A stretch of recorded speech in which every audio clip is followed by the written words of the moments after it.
कैसे देवे केले कैसे कैसे उद्धरिले आरसे ऐका नवलाची ठेव नेनताही भक्तिभाव कैलासासी नेला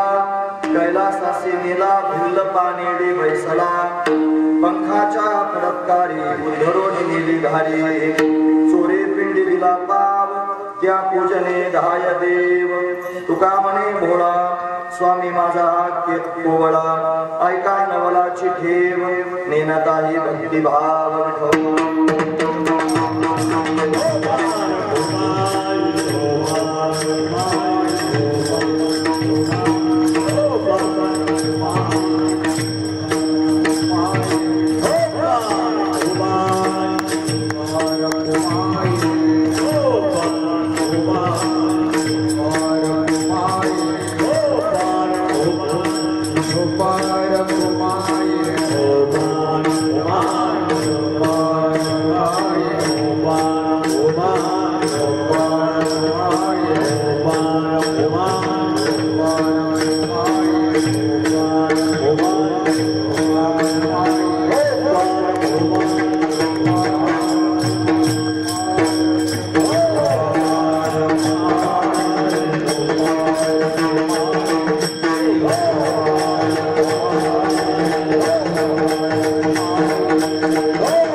आणि भगवंताचा स्वभाव वर्णन करून सांगणार अशा पद्धतीचा या भवनामध्ये माऊली तुकोबरा आपल्याला काय प्रतिपादन करून सांगतात तर पूर्वी आपण एकदा संतानाला म्हणतो पांडुरंगा करो प्रथमाला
त्यांच्या कृपादाने कथेचा विस्तार बाबाजी सद्गुरु दास देवे केले कैसे कैसे देवे केले कैसे कैसे उद्धरिले अनारिसे ऐका नवलाची ठेव नेनताही भक्तिभाव प्रस्तुत प्रतिवर्षी प्रमाणे या वर्षी मला आपला अखंड निर्माण सप्ताह या सप्ताहातील असणारी ही चौथ्या दिवसाची 5व्या दिवसाची भगवंताची कीर्तन रूपी सेवा हे अकारण करुणालय भक्तकाम कल्पतरून भगवान पांडुरंग परमात्म्याच्या अथांग करुणेने त्याच्या दयेने आणि या सर्व संयोजक मंडळींच्या माध्यमातून समस्त ग्रामस्थांच्या माध्यमातून आमच्या वाटेला आलेली आहे. सेवेकरिता निवडलेला अभंग जगद्गुरु तुकोबारायांचा आहे आणि जगद्गुरु तुकोबारा या अभंगाच्या माध्यमातून भगवंताचा स्वभाव वर्णन करून सांगतात. काय सांगतात महाराज? मला म्हणतात बघा ना, हा देव कसा आहे, हा कशा विविध असणाऱ्या लीला करून दाखवतोय, अनेक प्रकारचं चरित्र करून दाखवतोय. काय काय केले? हे देवे केले कैसे उद्धारी आणणारे या देवाने लीला करून सहजच त्यांनी अनेक लोकांना सहजच उद्धरून नेले. आणणारे म्हणजे काय? विनाशायास सहजच सहज लिहिलेलं त्यांनी महाराज अनेकांना उद्धरून नेले. यानं अशा अनेक प्रकारच्या लीला केल्या. कैसे कैसे केले म्हणजे काय केले? लीला केला. कोणी केलं? देवाने केलं. आणि काय केलं? सहजच अनेकांना उद्धरून नेले. हा त्याचा महिमाच आहे महाराज. म्हणून याची ही नवलाचीच गोष्ट आहे. कोणाकोणाला उद्धरून नेलं? अहो, ज्यांना भक्तीचा महिमाच माहित नाही, ज्यांना भक्ती कशाला म्हणतात याचं ज्ञानच नाही, म्हणजे भक्तीपासून जे अनभिज्ञ आहेत आणि अशा लोकांना सुद्धा या भगवंताला उद्धरून नवल नाही का? ते नवल लोकांच्या समोर ध्रुवपदात वर्णन करून सांगतात. ते म्हणतात, ऐका नवलाचे ठेव नेनता ही भक्तिभाव, न जाणता भक्ती आणि न जाणता भाव यानं नवल केलं आणि अनेकांना सहज उद्धरून दिलं. हा त्यातला भाव आहे. पण अशा पद्धतीने भगवंतांना अनेकांना उद्धरून नेलं. कोणाकोणाला उद्धरून नेलं जरा सांगा तरी. मग त्यांनी सांगू लागले. एक भिल्ल होता, तो त्यांनी शिकार करण्याकरिता म्हणून एका बेलाच्या झाडावर जाऊन बसला होता आणि तो शिकारीची वाट पाहत होता. म्हणून शिकार त्यांनी दिसावी म्हणून लपून बसलेला हा भिल्ल आणि तो त्यांनी महाराज दिसण्याकरिता जागा करत होता. त्या झाडाच्या डोलीत बसला होता. एक एक पान तोडून जमिनीवर टाकत होता. पण त्याला माहितीच नव्हतं की खाली महादेवाची पिंड आहे म्हणून सहजच त्यांनी महाराज महादेवाच्या पिंडीवर आणि बेलाचे ते पाणी पडत होते. भगवंतानं त्यांनी महाराज हे पाहिलं. तो जो जगनियंता असणारा परमात्मा आहे, ज्याला शिव म्हणतात, जो अनेक रूपाने प्रत्यक्ष प्रगट होतो तो परमात्मा, सर्वांतर्यामी असणारा परमात्मा, सर्वाधिष्ठान असणारा परमात्मा, सर्वज्ञ असणारा परमात्मा, या परमात्म्यानं त्याच्यातला भाव त्यांनी जाणला. तो शिकार करण्याकरिता बसलेला आहे, तो त्यांनी विनाकारण पानं तोडतोय असं नाही, तो शिकारी करताच पानं तोडतो. त्याला दिसावं समोर देवाची भक्ती करता नाही, देवाची प्राप्ती करता नाही अजिबात नाही. पण त्याने तोडलेली पानं खाली सहज महादेवाच्या पिंडीवर पडत होती आणि ती महादेवाच्या पिंडीवर पडली म्हणून भगवंतानं त्याला अशा पद्धतीने सांभाळले आणि सांभाळून त्यांनी महाराज कैलासाला स्वतःच्या धामाला त्यांनी अशा पद्धतीने नेले. म्हणजे कैलास सीमेला भिल्ल पानेडी बैसला तो त्यांनी म्हणत भगवान शिवाच्या स्थानावर जाऊन त्यांनी जाऊन बसला. नव्हे त्याला दिव्य असणारी स्थिती प्राप्त झाली. कशामुळे झाली असेल तर त्याच्याकडून त्यांनी सहज अनायास त्यांनी बेलाची पानं पिंडीवर ठेवली म्हणून हे त्याचं सामर्थ्य आहे. म्हणजे भगवान असा बळा भाबडा आहे की तो बळा भाबडा देव त्यांनी भक्तांना अशा पद्धतीने भक्ती भाव काहीच न पाहता, ज्याला भक्ती माहित नाही, भाव कशाला म्हणतात हे माहित नाही, पण त्याच्याकडून ती भक्तीची क्रिया घडली तरी उद्धरून देतो. हे त्यांनी अतिशय महत्वाचं आहे. म्हणून त्यांनी हे वर्णन त्यांनी सर्वांनीच ऐकण्यासारखं आहे. कारण आपण भक्ती करतो, बऱ्याच वेळेला काही लोक जाणून भक्ती करतात, काही न जाणता भक्ती करतात. जसं विस्तावर जाणून पाय दिला तरी चटका बसतो, अजाणतेपणानं पाय पडला तरी फोड येतो, म्हणजे चटका बसतोच. ही जशी अवस्था आहे की नाही, तसं त्यांनी महाराज या देवाची भक्ती केल्यानंतर हा भोळा बाबडा देव तो त्यांनी भक्तांना उद्धरून नेतोच. पण ज्याला भक्ती म्हणजे काय माहित नाही आणि त्याच्याकडून जर भक्तीची क्रिया घडली तर त्याला सुद्धा त्यांनी आपल्या स्थानाला घेऊन जातो. हे त्याचं सामर्थ्य. म्हणून त्यांनी महाराज कैलासासीनेला हे सांगितलं. सामान्य असणारी त्यांनी महाराज एक घार, त्या घारीच्या पंखाची त्यांनी हवा भगवंताला लागली आणि त्या घारीच्या पंखानं शीतलता त्यांनी प्राप्त झाली म्हणून भगवान प्रसन्न झाले आणि घारीला सुद्धा उद्धरून नेलं. म्हणून तिचं उदाहरण पुढे सांगतात. म्हणून पंखाच्या फडतकारे उद्धरून नेली घारी, म्हणून घार त्यांनी पंखाच्या फडतकाराचा त्यांनी महाराज वारा लागला आणि म्हणून उद्धरून नेले. हे त्यांनी भगवंताचं सामर्थ्य. एक चोर होता, त्या चोरानं चोरी करण्याच्या उद्देशानं महादेवाच्या मंदिरात प्रवेश केला आणि प्रवेश करून त्या महादेवाच्या पिंडीवरती गळती लावली. ती गळती जो वर असा कलश लावलेला असतो ना तांब्या, त्याला गळती म्हणतात. त्याला खालून एक छिद्र असतं, टिप टिप टिप टिप पाणी पडत असतं. ती गळती कर्मधर्म संयोगानं सोन्याची होती आणि सोन्याची गळती म्हणून त्यांनी धर्म न मानणारा, देव न मानणारा, शास्त्र न मानणारा, पुराण न मानणारा, या सगळ्या पद्धतीने नास्तिक विचाराचा असणारा तो चोर तो त्या मंदिरात घुसला आणि कशाकरिता ती गळती तोडण्याकरिता घुसला. पण आता गळतीपर्यंत त्याचा हात पोहोचे ना, मग काय केलं त्यानं पायातल्या जोड्या सहित पिंडीचा आधार घेतला, म्हणजे पिंडीवर उभा राहिला आणि पिंडीवर उभं राहून त्यांनी गळती तोडून घेतली. असा असणारा हा चोर, पण या चोरावर सुद्धा भगवान प्रसन्न झाले आणि प्रसन्न होऊन त्याला त्यांनी महाराज उद्धरून दिलं. महाराज नंतर चोरी पिंडी दिला भाव त्या पूजनीत हाय देव, म्हणून त्याला स्वतःचं पूजन समजून भगवान धावतच आला आणि त्याच्यावर प्रसन्न झाला आणि त्या चोराचाही भगवंतानं उद्धार करून टाकला. असा भोळा असणारा हा देव आहे. म्हणून जगद्गुरु तुकोबराय वर्णन करून सांगतात, तुका म्हणे भोळा स्वामी स्वामी माझा हा कोवळ. म्हणून त्यांनी माझा हा जो स्वामी आहे ना, हा एवढा भोळ्या स्वभावाचा आहे आणि तो कोवळ आहे. महाराज कोवळा म्हणजे काय, त्याचं अंतकरण एवढं मृदू आहे की जे त्यांनी मला सहजच भक्ताचा स्वीकार करतो. त्याच्यातले गुण पाहत नाही, त्याच्यातले दोष पाहत नाही, त्याची फक्त क्रिया पाहतो आणि त्या क्रियेनंच प्रसन्न होऊन जातो. आणि प्रसन्न होऊन त्याला त्यांनी महाराज जे मोठे मोठे विद्वान पंडित त्यांनी महाराज रात्रंदिवस तपश्चर्या करणारे त्यांना जे प्राप्त होत नाही ते या भोळ्या भाबड्याला सुद्धा सहज देऊन टाकतात. हा त्या भगवंताचा स्वभाव आहे. म्हणून कोवळा शब्द वापरला. त्याचं हृदय असं मृदू आहे, ते कोवळ आहे, ते नाजूक आहे, ते असं कोमल अशा पद्धतीचं असल्या कारणानं हा भक्तांवर कृपा त्यांनी करतो. असा माझा भोळा देव आहे असं तुकोबारायांना त्यांनी अंतकरणापासून सर्वांच्या समोर सांगायचंय. म्हणून देवे केले कैसे कैसे आणि उद्धरिले अनायासे. अनायास त्यांनी विनासायास अनेकांना अशा पद्धतीने उद्धरलं. तो असणारा जो देव आहे कसा आहे तर तुका म्हणे भोळा, तो भोळा देव आहे आणि तो उद्धरून देणारा हा उपक्रम आणि उपसंहाराची असणारी एकवाक्यता आहे. पण अशा पद्धतीने आपण अभंगाचा सरळ अर्थ पाहण्याचा प्रयत्न केला. विठोबा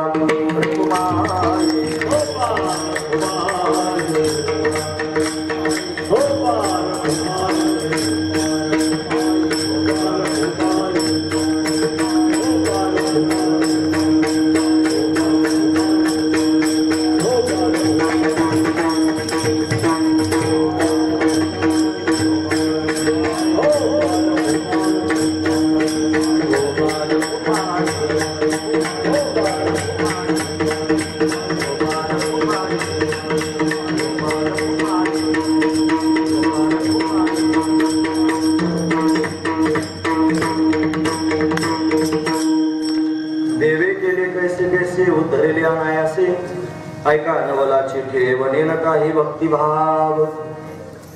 प्रस्तुत दरवर्षी आपण मोठ्या आनंदाने हा सप्ताह संपन्न करतो. मला वाटतं आपल्या रामकथेला 1 वर्ष झालं नाही का याच सप्ताहामध्ये कथा. मागच्या वर्षी आपण सर्वांनी प्रभू रामचंद्रांची मंगलमय असणारी कथा श्रवण केली, जी त्यांनी मानवाला मानवता प्रदान करणारी आहे. म्हणून रामप्रभू मानवी रूप धारण करून आले आणि माणसानं माणसाबरोबर कसं वागावं हे रामप्रभूंनी शिकवलं. महत्वाची गोष्ट आहे महाराज. म्हणजे स्वतः धर्ममय जीवन त्यांनी महाराज जगून रामानं जगाला धर्म शिकवला की अशा पद्धतीनं वागा. आपण सगळे वारकरी आहोत आणि वारकऱ्याचं ब्रीद वाक्य जर काय असेल, वारकऱ्याचा महामंत्र जर काय असेल तर मंत्र दिला रामकृष्ण हरी. रामकृष्ण हरी म्हणणारा वारकरी आहे. या रामकृष्ण हरी म्हणण्यातच काही भाव दडलेला आहे.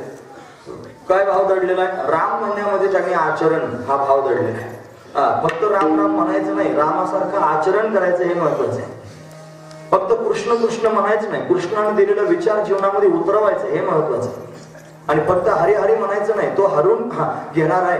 तो त्यांनी पाप तापाचं हरण करतो, तो अज्ञानाचं हरण करतो, तो माया मोहाचं हरण करतो, तो जीवमानाचं हरण करतो. असा परमात्मा आहे. त्यानं सगळं हरून घ्यावं म्हणून त्याचं नामचिंतन करत करत जीवनाचा आनंद भोगावा. आनंद घेण्याकरिता हरिनामाचा उच्चार. पण राम कृष्ण आणि हरी हे म्हणण्याचं तात्पर्यच ते आहे.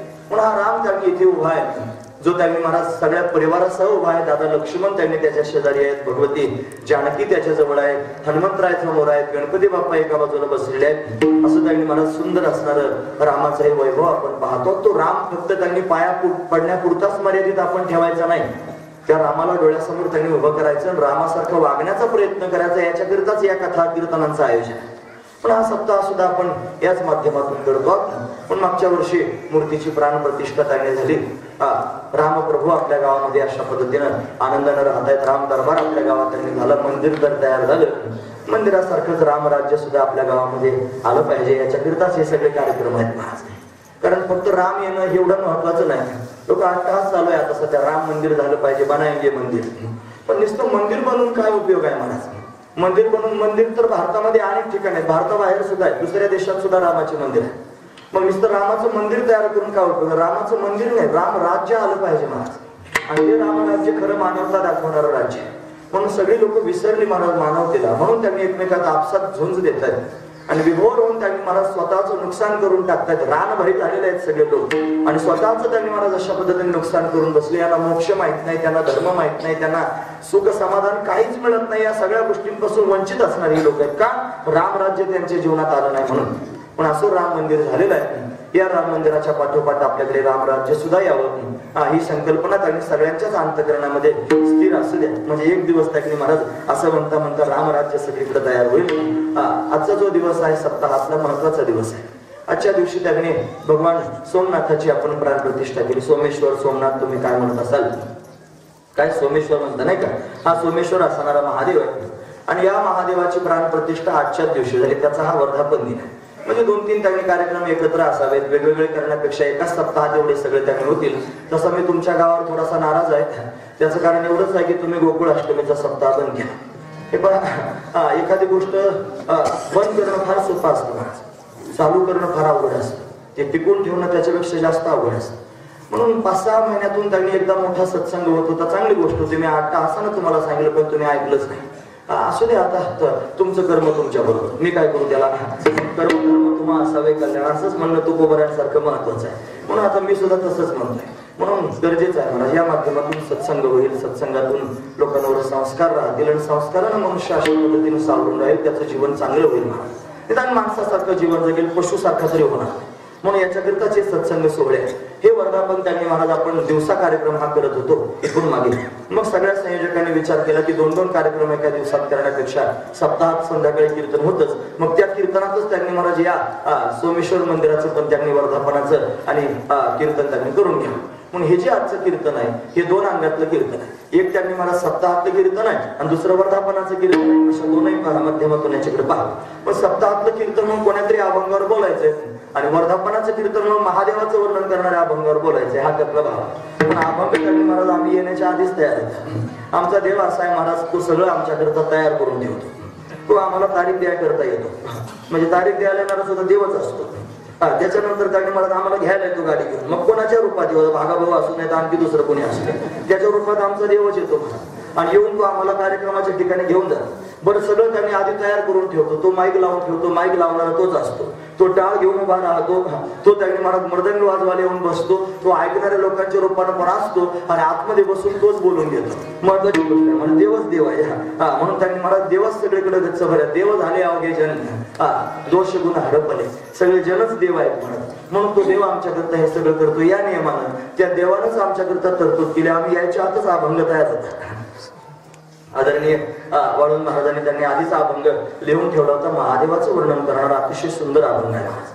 पण या अभंगाच्या माता अभंगाचं वर्णन पाहतानाच तुमच्या सगळ्यांच्या लक्षात आलं की एवढा भोळा दुसरा कोणताच देव नसणार. जो पिंडीवर उभं राहिला उद्धार करतो असा कोण देव असेल महाराज सांगा. नुसता पंखाची हवा लागली म्हणून उद्धरून नेला असा कोण देव असेल मला सांगा. विनाकारण झाडाचा पाला तोडून पिंडीवर टाकला आणि उद्धरून नेलं त्याने असा कोणता भोळा देव असणार आहे. या भोळ्या देवाशिवाय जगात असणारा दुसरा कोणताच भोळा देव नाही. बाकीचे सगळे देव ठक आहेत महाराज, भामटे आहेत.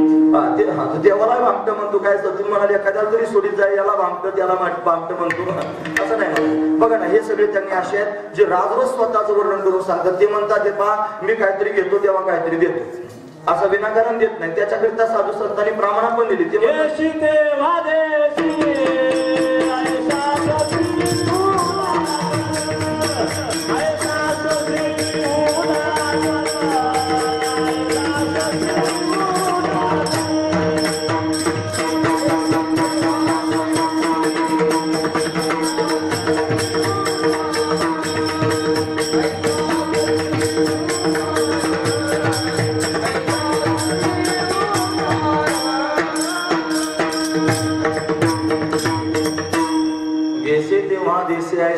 उदार हा असा उदार आहे महाराज. म्हणे जगदानी आहे ऐका यश श्री औदार्य ज्ञान वैराग्य ऐश्वर्य सहाय्य गुणवरी वसती जेत हे सगळं त्याच्याकडे आहे महाराज. आणि एकेकाला देतो सुद्धा. यशे थोरविला मारुती, विभीषण केला लंकापती, हे सगळ्याची सगळी उदाहरणं आपल्याला पाहता येतील. अहो या सगळ्या लोकांना यानं हे दिलं, गोष्ट खरी आहे, पण फुकट नाही दिलं. आधी त्यांच्याकडून काहीतरी घेतलं आणि मग त्यांना दिलं. मग यशी तेव्हा देशी असा उदार आहे महाराज. आणि हा त्यांनी महाराज भक्तांचं सगळंच खाऊन टाकतो, काही त्यांच्याकडे ठेवीत नाही महाराज. त्यांचं सर्वस्व मोकळ करून टाकतो महाराज. निळोबराय अनेक ठिकाणी वर्णन करून सांगतात की बहुता येणे नागविले आणि हिरोनी सर्वस्वही नेले. यानं फार लोकांना फसवलेलं आहे. त्यानं सगळ्या लोकांचं सर्वस्व हिरून घेतलेलं आहे. असा असणारा हा देव त्यांची बायको जिवंत राहू दिली नाही, त्यांचा संसार नीट होऊ दिला नाही, त्यांचे लेकरबाळ सुखात राहू दिले नाही, त्यांचा प्रपंच मोडून टाकला, त्याच्यावर चिराच घातला. देवाची ती खुणा आला ज्याची घरा आणि त्याच्या पुढे चिरा संसाराची, संसारावर चिरी घातली यानं लोकांच्या. मग याला काय चांगलं म्हणायचं का? असा असणारा हा देव आहे. म्हणून त्याचा धुंद दरबार आहे. साधू संतांनी तो ओळखला आणि प्रचारच केला. महाराजाच्या नादी लागू नका म्हणजे धुंद झाला तुझा दरबार, पुण्यवंत पाताळ लोकी नेला.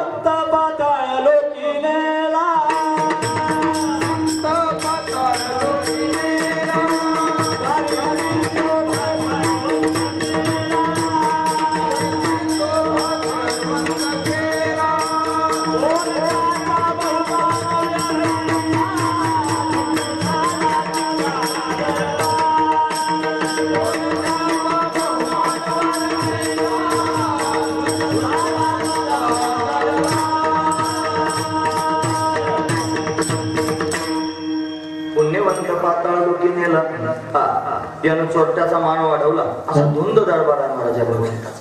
म्हणून त्यांनी मला त्याच्याविषयी सगळेच साधू संत असं बोलतात. तू म्हणाल हा देवांची निंदा करतो की काय? नाही हो. त्या सगळ्या संतांनी प्रेम केला, प्रेमानं त्याच्यावर भांडण केलं. त्याचा स्वभावच वर्णन करून सांगितलं, पण अशा अंगानं सांगितलं. म्हणजे बाकीचे सगळे देव आहेत, पण त्या देवांचा स्वभाव असा आहे की ते काहीतरी घेतात तेव्हा काहीतरी देतात. त्यांचे दरबार असे धुंद झालेले आहेत. पण एकच जगामध्ये असा आहे की जो त्यांनी मला गोळा बांगडा आहे, तो काही घेण्याची अपेक्षा करीत नाही, कारण तो स्वतः पूर्ण काम आहे. त्याच्या समोर कामही उभा राहू शकत नाही. कामाला जाळून टाकणारा हा देव आहे, एवढं त्याचं सामर्थ्य. म्हणून त्यांनी त्याला कोणाकडून कशाचीच अपेक्षा नाही. आणि तो मात्र देव आहे, सामान्य देव नाही. हे बाकीचे देव असते पण तो सामान्य देव नाही. तो सगळ्या देवांचा देव आहे. त्याला महादेव म्हणतात. तो महादेव आणि त्या महादेवाचा महिमा त्यांनी मला सर्वांना कळावा या उद्देशाने त्यांनी मला आपण या वर्धापन दिनाचा सोहळा त्यांनी संपन्न करतो. त्याचं आपण वर्णन पाहतो. तिथे त्याला नाव दिलेलं आहे. तुम्ही सगळ्यांनी काय नाव दिलं? सोमेश्वर. आता सोमेश्वर का म्हणतात ते आधी सांगतो, मग पुढे जातो. तुम्ही ऐकले असेल याच्या आधी कथा, परत एकदा ऐका. सोमेश्वर म्हणजे काय? सोम म्हणजे चंद्र. या चंद्राला त्याच्या सासऱ्याने शाप दिला महाराज. चंद्राला बायका 27, हे जे नक्षत्र आहेत ना महाराज, 27 नक्षत्र, हे दक्ष राजाच्या 27 मुलींचं लग्न चंद्राबरोबर लावून दिलं. आता त्याच्यात ते सगळेच नक्षत्र, त्याच्यात एक नक्षत्र आहे त्याचं नाव आहे रोहिणी नक्षत्र. रोहिणी नक्षत्र अतिशय सुंदर असणारं नक्षत्र. त्या रोहिणी नक्षत्राबरोबर त्यांनी महाराज विवाह, सगळ्याच नक्षत्रांबरोबर चंद्राचा विवाह झाला. त्या मुलीच आहेत महाराज दक्ष राजाच्या. त्या चंद्राला बाकीच्या मुलींपेक्षाही रोहिणी नावाची त्यांनी कन्या जास्त आवडायला लागली. बाकीच्या बायकांकडे दुर्लक्ष केलं, एकीवरच जास्त प्रेम करायला लागलं. बाकीच्या बायका नाराज झाल्या, नाराज होऊन बापाकडे गेले आणि बापाला म्हणाले, बघा तुम्ही लग्न लावून दिलं आमचं त्याच्याबरोबर चंद्राबरोबर, तो एकट्या रोहिणीवरच प्रेम करतोय, आमच्यावर कोणावर प्रेमच करीत नाही, आम्हाला सगळ्यांना दुय्यम करून टाकलं, काय करायचं? आता दक्ष राजाने थोडा मागचा पुढचा विचार करावा की नाही. आता त्याला राग आला. राग आल्यानंतर त्यानं जावायला शाप देऊन टाकला. शाप देताना विचार करायचं की एक पोरगी नाही दिली, 27 मुली दिल्या. आणि याला जर आपण शाप दिला तर नुकसान कोणाचं होईल? आपल्याच मुलींचं होईल की नाही. पण क्रोध अशी वस्तू आहे महाराज, विवेक राहू देत नाही, विवेक घालून टाकते. म्हणून रागावर त्यांनी कंट्रोल करता आला पाहिजे, क्रोध स्वतःचा आवडता आला पाहिजे, नाही तर विवेक भ्रष्ट होऊन जातो, विवेक निघून जातो महाराज. म्हणून बऱ्याच वेळेला संयम ठेवणं फार कठीण होतं, फार कठीण होतं संयम. एकदम त्यांनी मला 100चं स्पीड असावं गाडीचं आणि एकाएकी कोणीतरी मध्ये यावं आणि मग ब्रेक दाबून किंवा गिअरवर गाडी कंट्रोल करायला फार कठीण जातं महाराज. तसं त्यांनी महाराज एकाएकी आलेला जो क्रोध आहे तो आवरणं फार कठीण असतं. म्हणून माणसानं आधीच विवेकी असलं पाहिजे, नाहीतर विवेक संपून गेला तर क्रोध त्यांनी काहीतरीच करून बसेल. मग दक्ष राजाला क्रोध आला, त्याला विवेक राहिला नाही आणि रागावून त्याने शाप देऊन टाकला महाराज जावयाला. म्हणला, मूर्खा, एवढ्या माझ्या मुली प्रेमाने मी तुला दिल्या, एकाच वहिनीवर फक्त प्रेम करतो आणि बाकीच्याने काय केलं रे म्हणे, जा मी तुला शाप देतो, तू क्षयरोगी होशील. आता शापच घेऊन टाकलं क्षयरोगी होण्याचा. मग तो क्षयरोग म्हणजे काय? यानं घटत जायचं, तू क्षीण होशील, घटत जाशील, शाप दिला. आता कुठे जावं त्यांनी महाराज या शापातून मुक्त होण्याकरिता? म्हणून या चंद्राने त्यांनी महाराज देवदेवतांची अशा पद्धतीने विचारणा करायला सुरुवात केली की मला या शापातून कोण मुक्त करेल. सगळ्यांनी सांगितले, पा याच्या त्याच्याकडे जाऊ नको, या जगामध्ये सगळ्यात भोळा भाबडा असणारा दैवत जर कोण असेल तर भगवान शिव आहे, म्हणून शिवाची आराधना करा. मग सौराष्ट्र देशामध्ये, सौराष्ट्र देश म्हणजे गुजरात, त्या सौराष्ट्र देशामध्ये समुद्राच्या काठावर चंद्रदेवानं तपश्चर्या केली आणि त्या तपश्चर्याचा परिणाम म्हणून भगवान शंकर प्रत्यक्ष प्रगट झाले आणि चंद्राला विचारलं, सांग तुला काय पाहिजे? म्हणे, काय नाही, माझ्या सासऱ्याने मला शाप दिला, तू क्षयरोगी होशील. मग काय करायचं? म्हणे, मग मला या शापातून मुक्त करा. ते म्हणे, आता तो दक्षाने दिलेला शाप आहे, तो प्रजापती आहे, मला त्या शापातून तुला मुक्त करता यायचं नाही, पण तुला वरदान देता येईल. म्हणजे काय वरदान देता येईल? तुझ्या सासऱ्याने तुला क्षयरोगी होण्याचा शाप दिला ना, माझ्या आशीर्वादाने तुझी वृद्धी होऊ शकते. महत्वाची गोष्ट. म्हणून त्या दक्ष राजाच्या शापानं चंद्र क्षीण होतो आणि भगवान शंकराच्या कृपेने त्यांनी महाराज चंद्राची वृद्धी होते. म्हणजे दक्ष राजाचा शाप प्राप्त झाला म्हणून चंद्र त्यांनी क्षीण होत होत अमावस्या येते. आणि भगवान शंकराने अनुग्रह केला, कृपा केली, आशीर्वाद दिला म्हणून वरदान दिल्या कारणानं पौर्णिमा होत असते. अमावस्या आणि पौर्णिमा का घडतात याचं हे कारण आहे. म्हणून त्यांनी दक्ष राजाने असा शाप दिला. म्हणून त्या सोमनाम चंद्रावर कृपा करण्याकरिता भगवान शंकर प्रत्यक्ष प्रगट झाले आणि प्रगट होऊन चंद्रावर अशा पद्धतीने कृपा केली. म्हणून त्यांनी महाराज तिथं महादेवाचं नाव पडलं सोमनाथ. सोम म्हणजे चंद्र आणि चंद्रावर कृपा करणारा हा जगाचा नाथ म्हणून त्याचं नाव पडलं सोमनाथ. सोमानं उपासना केली त्याची म्हणून सोमेश्वर. सोमेश्वर म्हणा, सोमनाथ म्हणा, काय म्हणायचं असेल ते म्हणा. आणि त्याच्यापेक्षा त्यांनी महाराज महत्वाची गोष्ट सांगतो की ज्या चंद्राला सगळ्या लोकांनी उपेक्षित करून टाकलं त्याच्यावर डाग आहे म्हणून, तो त्यांनी वाकडा आहे म्हणून, पण या भगवान शंकरानं त्या चंद्राला सगळ्या जगाने उपेक्षित केलेला असताना सुद्धा डोक्यावर घेतलं, मस्तकावर धारण केलं. म्हणून त्यांनी महाराज ज्याला सगळ्या जगाने टाकलं त्याला सुद्धा तो डोक्यावर घेतो असा असणारा हा देव आहे. म्हणून हा भोळा असणारा देव आहे महाराज. चंद्राचा स्वीकार केला. चंद्र त्यांनी महाराज मस्तकावर धारण केला आणि अर्धकोर त्यांनी महाराज चंद्राची भगवान शंकराच्या हा जटेवर त्यांनी सर्वांना प्रत्यक्ष पाहायला मिळते. हा भगवान शंकराचा महिमाच आहे, असा हा देव आहे महाराज. पण एवढंच केलं काय या भगवंतानं? हा सोमेश्वराच्या रूपानं प्रत्यक्ष प्रगट झाला, हा त्यांनी महाराज सोमनाथाच्या रूपानं प्रगट झाला असं नाही. हा भगवान त्यांनी महाराज असे अनेक प्रकारच्या लीला करतो. अजून काय काय त्यांनी लीला केलेल्या आहेत, कशा कशा पद्धतीने लीला केलेल्या आहेत आणि कोणाकोणाला त्यांनी महाराज उद्धारून गेलेलं आहे हे त्यांनी आपण पाहिलं पाहिजे. ते पाहण्यासारखंच आहे. मग म्हणे सांगा ना कशा कशा भगवंतानं लीला केल्या. अभंगाच्या पहिल्या चरणामध्ये त्यांनी महाराज प्रवेश केले.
उद्धरिले अनायास त्यांनी विनासायास अनेक लोकांना या देवानं उद्धरून नेलं. का बरं उद्धरून नेतोय त्याची पूर्वपीठिका ऐकली पाहिजे. का बरं असं त्यांनी भगवान करतोय हे आधी कळालं पाहिजे. त्याचं कारण आहे. त्याचं कारण काय? त्यानं खेळण्याकरिता सगळं त्यांनी महाराज रचलेलं आहे. तो खेळतोय, त्याला खेळायचंय महाराज. काय खेळायचंय? तो स्वतःच त्यांनी देव झालेला आहे, तो स्वतःच त्यांनी भक्त झालेला आहे, तो स्वतःच जगत झालेला आहे आणि या सगळ्या माध्यमातून त्यानं खेळ तयार केलेला आहे आणि खेळ तयार करून स्वतः बरोबरच खेळतोय महाराज. जसा क्षरला सागर गंगा ओघी मिळे आणि आपणची खेळे आपणाशी. सागर म्हणजे समुद्र, क्षरला म्हणजे त्याची वाफ झाली. जशी प्रखर त्यांनी मला सूर्याच्या किरणांनी समुद्राच्या पाण्याची वाफ होते. वाफ झाल्यानंतर त्या वाफेचं रूपांतरण ढगात होतं. मग तो ढग त्यांनी वाऱ्याच्या माध्यमातून वाहत वाहत जातो. त्याला गारवा मिळाला की मग त्याचा पाऊस पडतो. मग त्या पावसाचं पाणी ओढ्याला जातं, ते ओढ्याचं पाणी नदीला जातं आणि ती नदी वाहत वाहत परत समुद्राला जाते. हा खेळ आहे की नाही? कशातला खेळ आहे? समुद्राचा खेळ आहे. वाफ जरी झाला तरी कोण आहे? समुद्रच आहे. वाफ जरी झाला तरी समुद्रच आहे. बरं त्या वाफेचा ढग झाला तरी कोण आहे? समुद्रच आहे. बरं त्याचा पाऊस पडला तरी कोण आहे? समुद्रच आहे. त्याचा ओढा झाला तरी कोण आहे? समुद्रच आहे. तो गंगेला जाऊन मिळाला तरी कोण आहे? समुद्रच आहे. आणि गंगा परत कुठे गेली? समुद्राला. म्हणजे संपूर्ण खेळ कोणात झाला? समुद्रातच झाला. जसा समुद्र स्वतः बरोबर खेळतोय तसा हा परमात्मा सुद्धा स्वतः बरोबर खेळतोय. त्यानं खेळण्याकरिता जे निर्माण केलेला आहे तो खेळतोच आहे. तो स्वतः शिवस्वरूप आहे. तो अनादि आनंद आहे. तो त्यांनी महाराज अतिशय दिव्य आहे. त्याचा महिमा कोणी सहजासहजी वर्णन करून सांगू शकत नाही. जो त्यांनी महाराज भगवान विष्णूला आणि ब्रह्मदेवाला सुद्धा कळला नाही. महाशिवरात्रीच्या दिवशी त्याच्या प्राकट्याची कथा आपण श्रवण करत असतो. या भिल्लाची कथा याच्यात आली की नाही, ही कथा शिवरात्रीला त्यांनी सांगतात. पण वस्तुस्थिती शिवरात्रीची कथा काही वेगळीच आहे, जी शिवपुराणात पाहायला मिळते. म्हणून शिवपुराणातली कथा आपण लक्षात घेतली पाहिजे. हे बोळं बाबडं दैवत अशा पद्धतीनं विनासायास लोकांना का उधरून नेतं, त्याचं कारण त्याला खेळायचंय म्हणून खेळण्याकरिताच त्यानं तयार केलं. ते सच्चिदानंद घन असणारं तत्व, जे निर्गुण निराकार असणारं तत्व आहे, ते तत्व त्यांनी मला स्वतःच खेळण्याकरिता प्रगट झालं. त्याने एक नगरी तयार केली. त्या नगरीचं नाव आहे आनंदवन. नगरीचं खरं नाव आहे आनंदवन. या नगरीला नंतर नाव पडलं महाराज काशी. काशी त्याला लोक वाराणसी म्हणू लागले. त्याला नंतर नाव पडलं बनारस. हे सगळे नाव त्यांनी काशीचेच नाव आहेत. म्हणून आनंदवन हे त्याचं खरं नाव. या आनंदवनामध्ये तो परमात्मा स्वतः साकार रूप धारण करून प्रत्यक्ष प्रगट झाला. त्याच्याबरोबर त्याची अर्धांगिनी त्यांनी महाराज प्रगट झाली, जी शिवा. याला म्हणायचं शिव आणि तिला म्हणायचं शिवा. शिव शिवा प्रत्यक्ष प्रगट झाली. आणि प्रगट झाल्यानंतर त्यांनी महाराज ती त्यानं त्याच्या अर्ध्या अंगातून प्रगट केलेली आहे. उजव्या अंगातून त्यांनी महाराज प्रगट केली आणि डाव्या अंगातून त्यांनी महाराज डाव्या हाताच्या बाजूने डाव्या हाताच्या 6व्या अंगातून आणि त्याने दिव्य असणारा पुरुष प्रगट केला. आणि तो जो पुरुष आहे ना, तो नीलवर्ण असणारा पुरुष आहे. त्यानं त्यांनी भगवंताला पाहिलं. म्हणे देवा मी कोण आहे, मला तुम्ही सांगा. म्हणे तू माझं स्वरूपच आहेस, माझंच एक अंग आहेस, माझ्यापासूनच प्रगट झालं. म्हणे मला काय आज्ञा आहे, म्हणे तू तपश्चर्या कर. मग तपश्चर्या कर म्हणल्यानंतर त्यानं तपश्चर्या करायला सुरुवात केली. त्यानं विचारलं त्यांनी आधी, माझं नाव काय आहे मला सांगा. तो दिव्य पुरुष प्रगट झाला. तो म्हणला माझं नाव मला सांगा. मग त्याने सांगितलं तुझं नाव आहे विष्णू. काय नाव सांगितलं? विष्णू. विष्णू नाव का बरं सांगितलं? त्याचं कारण असं आहे, विष्णू हा शब्द जर व्याकरणाच्या दृष्टीने आपण पाहू गेलो तर विष नावाच्या धातूपासून तयार झाला. विष प्रविष्यती, जो त्यांनी कणाकणात प्रवेश करून राहतो त्याचं नाव आहे विष्णू. विष्णू का म्हणतात देवाला? त्याचं नाव आहे विष्णू. तो त्यांनी कणाकणात भरलेला आहे. सगळ्या त्यांनी कणाकणात जो व्याप्त आहे, सर्वांचं अधिष्ठान स्वरूप आहे, तो विष्णू आहे. मग तू कणाकणात व्याप्त असणार आहेस, मीच तुला आकार दिलेला आणि माझ्या समोर उभं केलं, तू विष्णू आहेस. मी काय करू म्हणे तपश्चर्या कर. मग त्यानं तपश्चर्या करायला सुरुवात केली. त्याचा परिणाम काय झालाय? त्याची एवढी गणगर तपश्चर्या झाली की त्याच्या सगळ्या अंगातून घामाच्या धारा वाहू लागल्या. घाम एवढा. आणि तो घाम त्यांनी महाराज एवढा विशाल स्वरूपामध्ये प्रगट झाला की त्या घामाचा एक दिव्य असणारा समुद्रच तयार झाला. घामाचा समुद्र तयार झाला. त्यानं त्यांनी मला स्वसामर्थ्याने एक शय्या तयार केली, शेषशय्या. हा त्याच्यावर पहुडला. पाण्यावर शेषशय्येवर हा पहुडला. मग त्याला अजून एक नाव प्राप्त झालं, त्याचं नाव आहे नारायण. नार शब्दाचा अर्थ होतो जल. नार शब्दाचा अर्थ काय होतो? जल. आणि आयन शब्दाचा अर्थ होतो विहार करणारा. जो जलावर विहार करतो त्याला म्हणायचं नारायण. त्या विष्णूलाच नारायण असं नाव पडलं. मग याची तपश्चर्या पूर्ण झाली आणि मग या शिवाला त्यांनी खेळायचंच नाही, खेळण्याकरिताच त्याने हे सगळं तयार केलं. मग अनायास त्यांनी म्हणत त्या शिवाच्या नाभीतून अशा पद्धतीने त्या विष्णूच्या नाभीतून, त्या नारायणाच्या नाभीतून कमल प्रगट झालं आणि कमळातून ब्रह्मदेवाचं प्राकट्य झालं. आणि मग त्यांनी महाराज भगवान शिव या दोघांमध्ये भांडण झालं. लांबलच कथा आहे, मला ती सांगायची. दोघांच्या भांडणामध्ये त्यांनी महाराज हा म्हणतो मी मोठा, तो म्हणतो मी मोठा. दोघांचं भांडण सुरू असताना दोघांच्या मध्ये एक दिव्य असणारा ज्योतिर्मय स्तंभ प्रगट झाला. आणि त्या स्तंभातून ओ असा ध्वनी प्रत्यक्ष प्रगट होऊ लागला. ते त्या भगवंताचं त्यांनी महाराज एकाक्षर ब्रह्मस्वरूप आहे. आणि त्या ब्रह्मस्वरूपातून त्यांनी महाराज या दोघांनाही बोध झाला. त्यानं सांगितलं की तुम्ही जर स्वतःला श्रेष्ठ म्हणत आहात तर स्वतःचं श्रेष्ठत्व सिद्ध करण्याकरिता तुम्ही त्यांनी हा जो स्तंभ आहे ना, या स्तंभाचा अंत त्यांनी महाराज लावून टाकला. याची सुरुवात कुठून झालेली आहे, मूळ त्याचं पहा आणि याचं शेवट कुठे आहे ते शोधून टाका. मग दोघेही त्यांनी महाराज शोधाशोध करायला निघाले, पण दोघांनाही ते सापडलं नाही. ब्रह्मदेवानं थोडा खोटेपणा केला. त्याला त्यांनी गायत्री रस्त्यात भेटली, केवढ्याचं एक फुल त्यांनी भेटलं.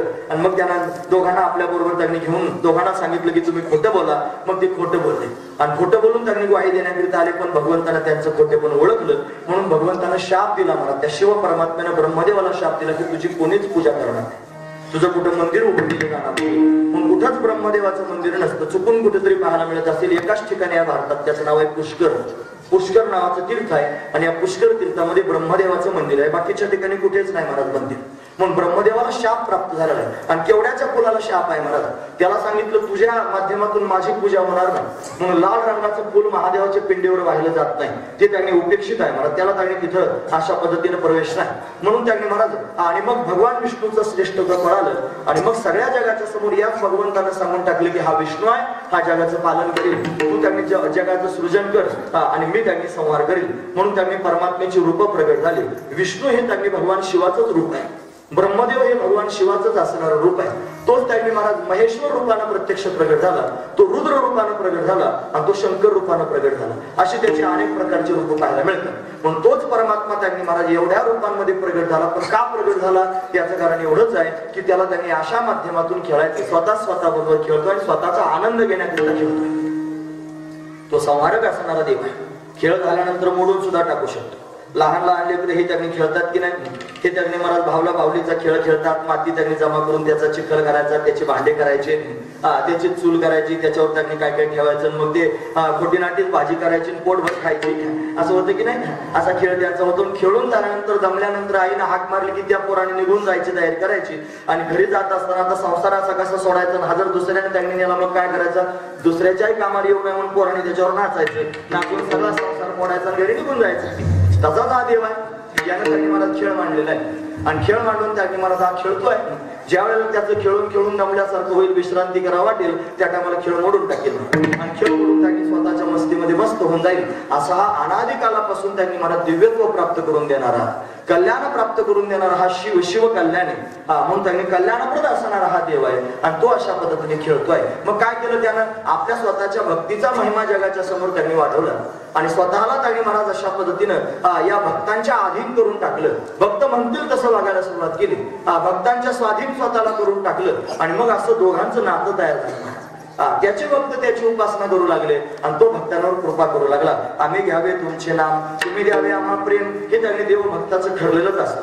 या नियमानुसार सगळेच लोक त्याची उपासना करू लागले आणि या उपासनेने तो त्यांनी मला सर्वांवर प्रसन्न होऊ लागला आणि प्रसन्न होऊन त्यांना इच्छित असणारं वरदान देऊ लागला. पण जे त्यांनी उपासना करतात त्यांनाच वरदान देतो असं जर आपण म्हणत असलो तर तसं मात्र खरं नाही. मग काय, जे उपासना करत नाही आणि विनाकारण त्यांनी मला त्यांच्याकडून भाव नसताना, भक्ती नसताना, प्रेम नसताना, फक्त क्रिया जरी भक्तीची घडली तरी सुद्धा त्या लोकांना त्यांनी अशा पद्धतीने घाईघाईनं उद्धरून येतो. हा त्याचा स्वभाव आहे. मग यानं त्यांनी मला अशा पद्धतीने खेळत असताना काय काय केलं, देवे केले कैसे कैसे, कसे कसे त्यांनी मला चरित्र लीला करून दाखवल्या. उद्धरिले अनायास त्यांनी अशा पद्धतीने अनेकांना उद्धरून नेलं. हा त्याचा स्वभाव आहे. मग अनायास कोणाकोणाला उद्धरलं, अनायास म्हणजे विनासायास, अनायास म्हणजे विना प्रयत्न, कोणत्याच प्रकारचा प्रयत्न न करता विनासायास त्यांनी मला उद्धरून नेलं. असा असणारा हा महादेव. आपल्याला सुद्धा जर त्यांनी मला स्वतःचा उद्धार व्हावा असं वाटत असेल आणि सायास करायला जर त्यांनी मला जरा कंटाळा आला असेल, कष्ट वाटत असतील, तर आपण काय केलं पाहिजे, आपण सहजच भगवान शंकराच्या त्यांनी मला चरणाला लागलं पाहिजे. तो शिव असा आहे जो त्यांनी महाराज आपलं काहीच पाहत नाही. तो भोळा असणारा देव आहे, सामान्य भोळा नाही. तो त्यांनी भोळ्यांचा चक्रवर्ती आहे. महाराज वर्णन करून सांगतात. नाथपंथाचं प्रमाणच आपण त्यांनी पाहतो. शिव भोळा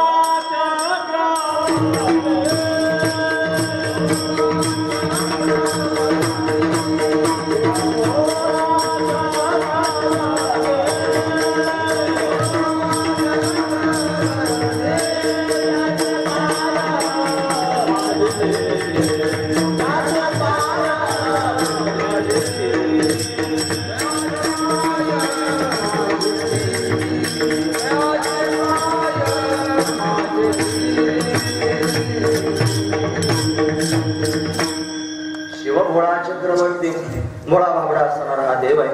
तो सामान्य भोळा नाही, भोळ्यांचा चक्रवर्ती आहे महाराज. जेवढे भोळे जगात त्यांनी पाहायला मिळाले, माणूस स्वतःला भोळं म्हणून घेतल्याने भोळं होत नसतो महाराज. त्याचा भोळेपणा त्याच्या वागण्यातून कळत असतो.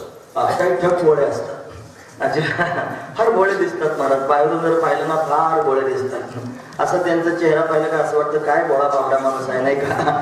जेवढे भोळे असतात त्याला ठक भोळं म्हणायचं. ते आतून त्यांनी गाभोळा असतं, बाहेरून फक्त भोळा असतं महाराज. त्याचं रूप त्यांनी भोळेपणाचं असतं, सोंग घेतलं असते भोळेपणाचं. असला भोळा नाही महाराज, ते ओरिजिनल भोळा जो त्यांनी महाराज खरोखरचा भोळा आहे, जो त्यांनी महाराज सहजच भक्तांवर कृपा करणार असा, म्हणून त्याला भोळ्यांचा चक्रवर्ती म्हणतात. किती भोळा असावा उदाहरणं त्यांनी अनेक सांगता येते. आधी बाकीची त्यांनी उदाहरणं सांगून घेतो आहे का. त्याचा भोळेपणा सांगण्याकरिता तुमच्या समोर बरेच उदाहरणं मला सांगता येते. किती भोळा आहे महाराजा. एक दिवशी काय झालं, याचा मित्र आहे महाराज, या देवाचा एक मित्र आहे. त्या मित्राचं नाव आहे कुबेर. हा कुबेर राहतो अलकापुरी नावाच्या नगरीमध्ये. भगवान शंकराचं राहण्याचं स्थान आहे कैलास पर्वत. या कैलास पर्वताच्या पायथ्याला एक नगरी आहे, तिचं नाव आहे अलकापुरी. आणि ही अलकापुरी त्यांनी महाराज कुबेराची असणारी नगरी. या कुबेराने शिवाची आराधना केली. भगवान शिव त्याच्यावर प्रसन्न झाले आणि जगातल्या सगळ्या समृद्धीचा राजा करून टाकला महाराज कुबेरा. हा दांगणे महाराज संपत्तीचा राजा आहे. जगातलं जेवढं धन आहे ते सगळंचे सगळं धन कुबेराचं धन आहे. म्हणून त्यांनी ध्येय हे काळाचे आणि धन कुबेराचे सहजच म्हणतो. म्हणून धन हे सगळं कुबेराचंच आहे. तो कुबेर विश्रवा नावाच्या ऋषींचा मुलगा आहे. विश्रवा नावाचे ऋषी आहे. त्याच्या पहिल्या बायकोपासून झालेला मुलगा आहे हा कुबेर. आणि दुसऱ्या बायकोचं नाव होतं त्यांनी महाराज केकसी. केकसी ही राक्षस कन्या होती. विश्रवा नावाचे ऋषी ब्राह्मण आहे आणि या ब्राह्मणाने त्यांनी महाराज राक्षस कन्येबरोबर विवाह केला आणि तो विवाह झाल्यानंतर तिच्यापासून 3 मुलं झाली महाराज. एक झाला त्यांनी रावण, दुसरा झाला कुंभकर्ण आणि तिसरा झाला विभीषण. हे त्यांनी महाराज भाऊ आहेत 3 जण आणि कुबेर हा त्यांचा सावत्र भाऊ आहे. आणि हे त्यांनी महाराज अशा पद्धतीने भाऊच आहेत. कुबेर श्रीमंत झाला. रावणाने विचार केला की आपण तपश्चर्या केली पाहिजे. रावण मोठा तपस्वी आहे, भगवान शंकराचा भक्त आहे महाराज. हा त्यांनी भगवान शंकराची भक्तीच करणार आहे. कुबेरानं प्रसन्न होऊन त्यांनी आता काय करावं, देवाला काय दान द्यावं, काय भेट द्यावी म्हणून त्यांनी अशा पद्धतीनं एक नगरी तयार केली. त्या नगरीचं नाव आहे लंका. लंका तयार केली जी समुद्राच्या मध्ये असणारं बेट आहे लंका बेट. आणि या लंकेवर त्यांनी महाराज सोन्याचे घर तयार केले. सोन्याचीच लंका तयार केली आणि ही लंका तयार करून त्यांनी आता सगळं बांधकाम पूर्ण झालं. सगळीकडे त्यांनी महाराज सुंदर सुंदर अशा पद्धतीने सोनं, हिरे, रत्न, माणिक, मोती जडले आणि कडून त्यांनी तयार झालेली ही नगरी आता भगवान शंकराला द्यायची. म्हणून तर त्या ठिकाणी भगवान शंकराला सांगितलं तुमच्याकरता नगरी तयार झाली, निवांत राहा, काही कोणाची झंझट नाही, समुद्राच्या पलीकडच्या बाजूला आहे, कोणी घाई घाई येणार नाही, तुम्हाला काही उपद्रव करणार नाही, तुम्ही शांत राहा. हा ठीक आहे म्हणलं. तू आता दिली नगरी तर राहतो त्याच्यात जाऊन राहायला गेला. आता ग्रह प्रवेश करायचा म्हणल्यावर मग काही पूजा अर्चा करायला नको का? मग वास्तू शांती करायची ठरली. मग वास्तू शांती करायची कोणाच्या हाताने करावं म्हणून चांगला ब्राह्मण पहा म्हणे की जो त्याने चांगली पूजा करू शकतो. मग चांगला प्रकांड पंडित असणारा ब्राह्मण असावा म्हणून शोधाशोध केली. रावण सापडला. हा रावण त्यांनी एवढा विद्वान होता महाराज, रावणासारखा विद्वान कोणी नाही. रावण विद्वान होता म्हणून तर त्याने सीतेला पळून गेलं.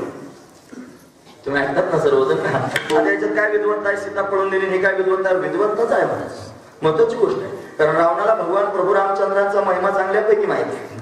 चांगल्यापैकी महिमा माहिती आहे महाराज. रामानं त्यांनी महाराज सेतू तयार केला. राम सेतू तयार झाला आणि तो सेतू तयार होत असताना त्यांनी महाराज मंदोदरीला वाईट वाटायला लागले. ते म्हणजे अहो रामानं सेतू तयार केलाय, हे दगड त्यांनी तरतायत, सगळे वानर इकडे येतील, काय होईल हा सांगता येत नाही, असं कसं बोलायला सुरुवात केली. कसं काय दगड तरतायत? हे रामाचं सामर्थ्य आहे, एवढा समर्थ राम आहे, तुम्ही माघार घ्या. रावण म्हणला दगड तारणं काय अवघड आहे का? म्हणला मी तारून दाखवतो मला तुला दगड. मग चकितच झाली म्हणजे आपले मालक सुद्धा समर्थ आहेत. सगळे दगड मी तारतो म्हणे. कसे काय तारणार तुम्ही दगड? म्हणजे तुझ्या समोर तारून दाखवतो दगड. घाईघाईनं त्यांनी महाराज तुम्हाला चला समुद्राच्या काठावर नेली. मंदोदरी समुद्राच्या काठावर नेऊन त्यांनी दगड घेतला आणि दगड घेऊन मंदोदरी पासून थोडासा दूर जाऊन दगडाजवळ काहीतरी पुटपुटला आणि पुटपुटून त्यांनी महाराज तो दगड पाण्यामध्ये त्यांनी सोडला. सोडल्याबरोबर तरंगला. रावणानं दगड टाकला तरी तरंगला. पण रावणाचा हाताचा तर दगड तरंगतो, मग रामाचं काय सामर्थ्य राहिलं म्हणजे रामाने दगड तारले? कसं काय? मग रावणाला पण दगड तारता येत होते. मंदोदरीला आश्चर्य वाटलं आणि आश्चर्यानं विचारायला लागली, अहो म्हणे तुम्ही कसं काय दगड तारता? काय नेमकं केलं मला तुम्ही सांगा तरी. ते म्हणजे काहीच नाही केलं, मला रामाचा महिमा माहिती आहे म्हणजे. तू काय सांगतेस? तो दगड हातात घेतला आणि एका बाजूला जाऊन दगडाबरोबर बोललो आणि दगडाला म्हणलं हे बघ पाण्यावर जर तरंगला तर बरं, नाही तर तुला रामाची शपथ. दगडाला रामाची शपथ घातली, पाण्यात टाकला, दगड तरंगला. म्हणजे रामाला, त्या रावणाला सुद्धा राम नामाचा महिमा चांगल्यापैकी माहित होता. रावणाला रामाचा महिमा चांगल्यापैकी माहित होता. त्याला माहित होतं की हा राम माझ्या कुळाचा उद्धार करू शकतो. म्हणून भावार्थ रामायणातली उभी आपण कायमच ऐकत असतो. परत एकदा ऐक. हा रावण ज्यावेळेला सीतेला पळून नेण्याकरिता आला त्यावेळेला या रावणानं रामाला पाहिलं आणि पाहिल्याबरोबर चमत्कार झाला की त्याच्यातला रावणपणाच निघून गेला. तो स्वतःच म्हणतोय पंचवटी सन्मुख जाता मीच पावलो सायुज्यता म्हणून सकळ कुळ उद्धारणार्था सीता आणली चोरून. म्हणून सगळ्या कुळाचा उद्धार करण्याकरिता सीता चोरून आणली. काम म्हणून आणली नाही, विषय वासना म्हणून आणली नाही. मग या सीतेच्या निमित्तानं राम लंकेत येईल आणि माझ्या सगळ्या कुळाला रामाचं दर्शन होईल आणि सगळेजण उद्धरून जातील म्हणून सीता चोरून आणली. हे रावणाचं त्यांनी वैभव आहे. पण हा पंडित आहे, विद्वान आहे, प्रकांड पंडित असणारा हा रावण आहे. आणि या रावणाला बोलावलं म्हणे चला वास्तू शांती करायला. नेलं वास्तू शांती करायला. अतिशय सुंदर पीठ मांडले, देवदेवतांचं आवाहन केलं, यज्ञकर्म अतिशय ब्रह्मकर्म अतिशय सुंदर अशा पद्धतीने पार पाडले. आणि सगळं झाल्यानंतर आता भूदेवांना दक्षिणा द्यायची की नाही.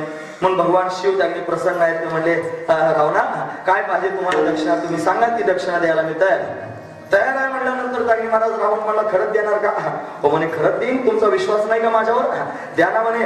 तुम्ही त्यांनी महाराज जर देण्याकरिता तयार असाल तर मी पण घ्यायला तयार आहे. पण मी म्हणेल ती दक्षिणा तुम्ही देणार का? हो म्हणे तू फक्त म्हण, ते मी तुला द्यायला तयार आहे. म्हणे काय पाहिजे सांग. म्हणे काय नाही, जर खरंच देणार असाल तर फार सुंदर नगरी ही लंका, फारच सुंदर चांगली सोन्याची नगरी आहे, मला फार आवडली म्हणला. जर खरंच देणार असाल तर मला ही नगरीच देऊन टाका म्हणला. आणि भोळा बाबडा असणारा हा देव, या देवानं त्यांनी महाराज रावणाला लंकाच देऊन टाकली. आणि रावण झाला लंकापती, लंकेचा अधिपती झाला रावण. वास्तविक पाहता लंका सोन्याची रावणाची नाही, मग ही महादेवाची आहे. ती कुबेराची आहे, पण महादेवाला दिलेली आहे ना, त्यानं महादेवाला समर्पित केली आहे. म्हणून महादेवाची असणारी ही नगरी लंका, पण रावणाने त्यांनी दक्षिणेत कळवलेली ती अशा पद्धतीची नगरी आहे. कोणी देईल का महाराज? एखादा आपण चांगलं घर बांधलं, कष्ट करून त्यांनी सायास करून चांगला बंगला तयार केला, भटजी भाऊंना बोलावलं, त्यांनी वास्तुशांती केली आणि काय दक्षिणा द्यायचं म्हणून विचारलं. गुरुजी म्हणले असं करा, मला तुम्ही हा बंगलाच देऊन टाका, मला फार आवडलेला आहे. कोणता माणूस देईल मला तुम्ही सांगा. बंगला देण्याकरिता माणूस भोळा असावा लागेल. कसा असावा लागेल? भोळा. एखादा किती छातीवर करून म्हणत असला तुम्ही म्हणाल ती दक्षिणा देतो, आणि जर त्या ब्राह्मणाने बंगला मागितला तर देईल का? देणार नाही का? म्हणजे तो काय नाही, भोळा नाही. आणि यानं देऊन टाकली. का दिली असेल याचं कारण काय? हा काय भोळा, हा भोळा असणारा देव आहे महाराज. म्हणून त्यांनी महाराज हा सामान्य भोळा नाही, भोळ्यांचा चक्रवर्ती आहे असा असणारा हा देव हा प्रसन्न होतो महाराज. विनासायास त्यांनी भक्तांच्या समोर प्रगट होतो. हाच रावण भगवंताचा महिमा जाणून भगवंताचं त्यांनी महाराज गुणगान गाऊ लागला. या रावणानं त्यांनी महाराज भगवंताचे अनेक भगवान शंकराचे स्तोत्र त्यांनी रचले. या रावणानं रोज त्यांनी महाराज यज्ञ केला भगवान शंकराला प्रसन्न करण्याकरिता. यानं त्यांनी महाराज 1000 कमळाची फुलं त्यांनी महाराज यज्ञ कुंडात टाकायला सुरुवात केली. रोज त्यांनी 1000 फुलं टाकायचा आणि यज्ञ करायचा भगवंताच्या नावानं. असा यज्ञ त्यांनी सुरू असताना देवाने एक दिवशी त्याची परीक्षाच पाहिली. काय पाहिलं माहितीये? एक फुलच त्यांनी महाराज ऐन वेळेला कमी केलं. आता ते फुल त्यांनी महाराज एवढे 1000 फुलं रोज टाकायचं आणि एक फुल कमी पडलं. आता काय करायचं? मग आता एवढ्या दिवसाची साधना माझी आणि एक फुल आज कमी पडलं, ऐन वेळेला कुठून आणायचं? म्हणून त्यांनी रावण विचारातच पडला. या रावणानं त्यांनी महाराज विचार केला, तो मला आता फुल आणता येत नाही ना, मग आपलं जे मस्तक आहे ना, या मस्तकाला सुद्धा शिरकमल म्हणतात. काय म्हणतात? शिरकमल. आणि ती कमळाची फुलं होती. एक कमी पडलं ना, मला माझं मस्तक सुद्धा कमळ आहे हेच त्यांनी पाहतो. म्हणून मुंडकच तोडलं स्वतःच आणि ते यज्ञ कुंडात टाकून दिले. भगवान शंकर प्रसन्न झाले आणि प्रसन्न होऊन त्याच्या समोर त्यांनी महाराज प्रत्यक्ष प्रगट झाले. आणि प्रगट होऊन त्यांनी महाराज त्याला वरदान दिलं. महाराज मुंडकं कापून दिलंच मला कुशाल. कोण आहे असा मुंडकं कापून देऊ शकतो? अरे परमात्म्याचं सुख जर भोगायचं असेल तर मुंडकच कापून द्यावं लागेल. तुकोबारायचं अजून एक प्रमाण सांगतो. ते म्हणतात परपुरुषाचे सुख भोगे जरी उतरवणी करी घ्यावे शीस.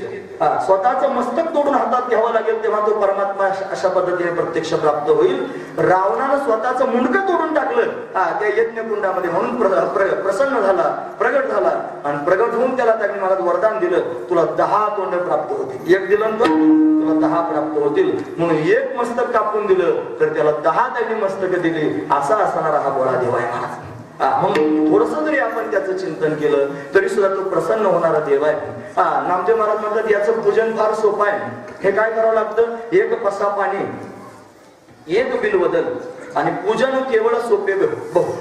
ओंझळ पण नाही म्हणते, पसा म्हणते. पसा म्हणजे एवढं आणि ओंझळ म्हणजे 2 हाताची असते ती ओंझळ आणि एका हाताचा असतो तो पसा. असं त्यांनी महाराज पसा, एक पसा पाणी घेऊन जर महादेवाच्या पिंडीवर टाकलं आणि एक बेलाचं पान जर त्यांनी महाराज महादेवाच्या पिंडीवर वाहिलं तर तो महादेव प्रसन्न होतो. प्रसन्न होऊन इच्छित वरदान प्राप्त करून देतो. एवढा भोळा असणारा देव आहे. मग एवढं केल्यानं का प्रसन्न होतो? म्हणजे हे तरी केलं पाहिजे हे सर्वांना माहिती आहे. पण एवढं केल्यानं प्रसन्न होतो ते करण्याकरिता जर एखाद्याला जायला वेळ नसला आणि त्याच्यानं जर काही साधन घडलं नाही तर तेवढंच करून त्यांनी महाराज होईल असं नाही. अशी काही त्यांनी महाराज लोक आहेत की ज्यांच्या जीवनामध्ये भक्तीचा अंगच नाही, ज्यांना त्यांनी महाराज याची भक्ती कशी करावी हे पण माहित नाही. आणि ते माहित नसताना त्यांच्याकडून त्यांनी महाराज चुकून जर या प्रक्रिया घडल्या, पाणी टाकण्याची प्रक्रिया, पानं टाकण्याची प्रक्रिया, फुलं टाकण्याची प्रक्रिया, ही प्रक्रिया भक्तीची प्रक्रिया. आपण भक्ती करतो म्हणजे काय करतो? आपल्या दृष्टीने फक्त देवाला पानं फुलं नेऊन वाहतो, पाणी वाहतो, शेंगदाणे खडीसाखर आपण त्यांनी घेऊन फिरतो. नारळ घेऊन फिरतो, फार कौतुक करतो, देवावर रुबाब करतो, तुला नारळ पडायला आणला. आता ते म्हणतो तुझ्या नारळावरच बसलो मी. पण लोक फार त्यांनी देवाला फार उपकार दाखवतात महाराज. त्याला म्हणतात माझं एवढं हो दे तुला नारळ पडेल. तो म्हणतो जाऊ दे आता त्या निमित्तानं तरी माझ्यापर्यंत येतोय ना, पाया पडतोय ना, पडून नारळ पडतोय तर त्याचं आपलं काहीतरी करून दिलं पाहिजे. असे भोळे बापडे त्यागणी महाराज देवत आहेत. म्हणून तो त्यागणी महाराज देवाला आमिष दाखवण्याकरता येतो. पण काही लोक असे आहेत की ज्यांना त्यातलं मर्मच माहित नाही. आणि मर्म माहित नसताना, त्यातलं प्रेम नसताना, त्यातला भाव नसताना, पोटात भक्ती नसताना जरी अशा प्रकारच्या क्रिया रावणानं जाणीवपूर्वक मस्तक टाकलं, त्याला माहित होती त्याला भक्ती भाव त्यांनी कळत होता म्हणून त्याने टाकलं. पण एखाद्याला त्या भक्तीतलं मर्म माहित नाही, एखाद्याला त्यातला भाव पोटात नाही, एखाद्याला त्यातलं काही त्याने ज्ञान नाही, आणि ते नसताना जर अशा प्रकारची क्रिया त्याच्या हाताने घडली तरी सुद्धा हा देव त्यांनी महाराज प्रगट होतो. आणि प्रगट होऊन त्याला अशा पद्धतीने त्यांनी वरदान प्राप्त करून देतो. हे नवल नाही का? हे नवलच आहे आणि ते पाहण्यासारखंच आहे. म्हणून जगद्गुरु तुकोबाराय या देवानं कशा कशा प्रकारच्या लीला केल्या, अनेकांना अभिनंदन धरून नेलं. हे नवल त्यांनी अभंगाच्या दुसऱ्या चरणात ठेव.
नवल ऐका म्हटले. हा त्यागणी महाराज अशा पद्धतीने भक्तांना सहज प्रसन्न होतो. कसा प्रसन्न होतो? नेनता हे भक्तिभाव.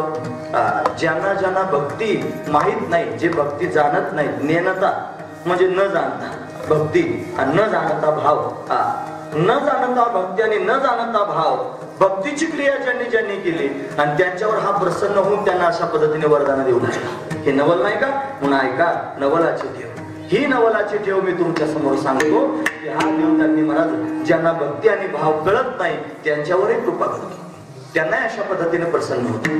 म्हणून त्यांनी भोळा भावडा तर भगवंतापर्यंत जाऊ शकतो इथपर्यंत ठीक आहे. हे पहा उपासना करून देवापर्यंत जाणारे आहेत. जे त्यांनी काटेकोरपणे कर्म त्यांनी पाहतायत, प्रत्येक कर्म त्यांनी काटेकोरपणे केलं पाहिजे. महादेवाच्या पिंडीवर आपण जर त्यांनी महाराज पूजा करण्याकरिता गेलो तर त्याच्यामध्ये फार बारकावा आहे.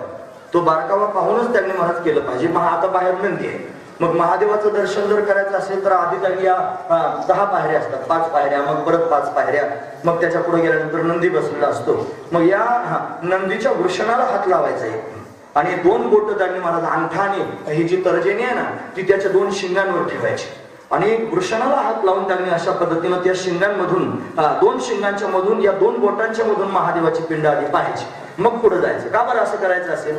त्याचं कारण आहे त्याच्या वृषणाला हात लावणं म्हणजे कामाला स्वतःच्या आवरणं. नंदी हा काम आवरून बसलेला आहे, महत्वाची गोष्ट आहे. आणि दंभ आणि अहंकार हे 2 शिंग आहेत.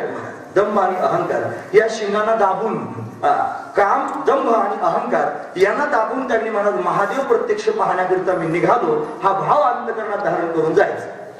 मग घंटानाद करायचा, मग त्यांनी कासवाला नमस्कार करायचा, मग वरती गणपती बाप्पा आहेत त्यांना नमस्कार करायचा. सगळ्यात आधी आतमध्ये वळून पाहिलं की पार्वती दिसते, तिला नमस्कार, इथं आहे की नाही मला माहित नाही पण तिला नमस्कार करायचा. मग महादेवाच्या पिंडीला नमस्कार करायला जायचा. बरं नमस्कार बारकावा सांगतो. बरं नमस्कार करताना त्यांनी गेले लगेच ताबडतोब असे पाया पडायला लागले. नंदीकडे पाठ करून जमत नाही. नंदीकडे पाठ करून कधीच पाया पडू नये. त्या नंदीचा अपमान आहे महाराज. तो रात्रंदिवस भगवंताचं चिंतन करतोय. तो कायम महादेवाच्या मंदिरासमोर बसलेला आहे. सगळ्या भारतामध्ये एकच महादेवाचं मंदिर असं आहे की ज्याच्या समोर नंदी नाही महाराज. तिथे नंदी नाही. कुठे माहिती आहे तुम्हाला ते? नाशिकमध्ये. नाशिकमध्ये कपालेश्वर नावाचं महादेवाचं मंदिर आहे. त्या कपालेश्वरामध्ये तुम्ही कथा ऐकलेली आहे ना, पण तुम्हाला माहिती आहे शिवपुराणात त्याचं वर्णन आहे. म्हणून त्यांनी कपालेश्वराच्या समोर नंदी नाही. का बरं नंदी नाही? ज्या वेळेला त्यांनी भगवान शिव भैरवाच्या रूपाने प्रत्यक्ष प्रगट झाले आणि ब्रह्मदेवाचं 5वं असणार वलवल करणारा मस्तकच उडवलं, ब्रह्म हत्येचं पातक लागलं आणि ते पातक त्यांनी कुठे धुवून काढायचं म्हणून आता काय करायचं तो प्रश्नच पडला मनामध्ये. मग एका गायीच्या वासरानं त्यांनी महाराज येऊन सांगितलं की तिथे त्यांनी अरुणा वरुणा नावाची 2 नदी आहे ज्या गोदावरीला येऊन मिळालेल्या आहेत. त्या अरुणा वरुणा आणि गोदावरीचा संगम आहे रामकुंडाजवळ. तिथं जर त्यांनी जाऊन स्नान कराल तर ते स्नान केल्यानं त्यांनी महाराज तुम्ही ब्रह्म हत्येच्या पातकातून मुक्त व्हा. म्हणून नाशिक क्षेत्रामध्ये त्यांनी रामकुंडावर जर स्नान करत असाल आणि केवढंही मोठं पातक असेल तरी पातकातून मुक्तता होत असते. हे त्या क्षेत्राचं सामर्थ्य आहे. म्हणून तिथं त्यांनी भगवान प्रत्यक्ष प्रगट झाले. कपालेश्वर हे त्याचं नाव आहे. कपालिकाची उपासना ही भैरवाची उपासना असते. म्हणून त्यांनी भैरव उपासना करणारे जे आहेत ते सगळे कपालिक आहेत आणि त्या कपालिकांचा देव कपालेश्वर आहे. म्हणजे तो महादेवच आहे पण भैरवाच्या रूपात आहे. म्हणून त्यानं त्या वासराला वरदान दिलं की तू म्हणे गायीचा मुलगा आहेस, तू त्याने नंदी म्हणून प्रगट आहेस, मी तुझ्यावर आरोग्य म्हणून सर्वत्र प्रवास करत असतो, तुझ्याकडून सेवा करून घेत असतो, पण इथं तू मला मदत केलेली आहेस. ब्रह्म हत्येच्या पातकातून मुक्त होण्याकरिता उपाय तुम्हाला सांगितलेला आहे. म्हणून या स्थानावरती मी तुझ्याकडून सेवा करून घेणार नाही, म्हणून तू माझ्या समोर बसायचं नाहीस. म्हणून कपालेश्वराच्या समोर फक्त नंदी नाही, नाहीतर सगळीकडे नंदी पाहायला मिळतो मला. म्हणून नंदी अखंड भगवंताचं चिंतन करतोय. आणि या नंदीला त्यांनी आपण जर पाठ दाखवून महादेवाचं दर्शन घेत असलो तर महादेवालाही आवडत नाही, नंदीलाही आवडत नाही. मग काय केलं पाहिजे? मग दुसऱ्या बाजूने नमस्कार केला पाहिजे. मग जर पाठीमागच्या बाजूने जाऊन नमस्कार कराल म्हणजे पिंडीच्या पलीकडच्या बाजूनं तर मागे पार्वती असते. तिच्याकडे पाठ करून जर नमस्कार केला तर ते महादेवाला आवडत नाही, कारण ती पार्वती सुद्धा अखंड महादेवाचं ध्यान करते. म्हणून तिच्याकडे पाठ करून नमस्कार करायचा नाही. मग महादेवाच्या मंदिरात प्रवेश केल्यानंतर अशी जर पिंड तिकडे तोंड करून आहे ना, मग पिंडीच्या या बाजूला त्यांनी बसायचं. बसून त्यांनी एक हात महादेवाच्या पिंडीला लावायचा, एक हात त्यांनी महाराज त्या खालची असणारी जी योनी तिला म्हणतात शाळुंका, तिला अनेक लोक वेगवेगळी नावं देतात, तिला एक हात आणि महादेवाला एक हात लावायचा आणि आपलं मस्तक पिंडीवर अशा पद्धतीने टेकवायचं किंवा त्या खाली असणाऱ्या पार्वती स्वरूप शाळुंकीवर आपलं मस्तक टेकवायचं. हा नियम आहे महाराज दर्शनाचा. अशा पद्धतीने दर्शन घ्यायचं. सगळ्या देवदेवतांना प्रदक्षिणा केली जाते, पण महादेवाला प्रदक्षिणा करीत नाही. महादेवाची जी पिंड आहे तिला पूर्ण प्रदक्षिणा करायची नाही, अर्धी प्रदक्षिणा करतात. पण इकडून प्रदक्षिणा करायला सुरुवात करायची, तिकडच्या बाजूला जायचं, तिकडून परत उलट यायचं, इथपर्यंत यायचं. फक्त ते जे पाणी वाहत ना तेवढं ओलांडायचं नाही.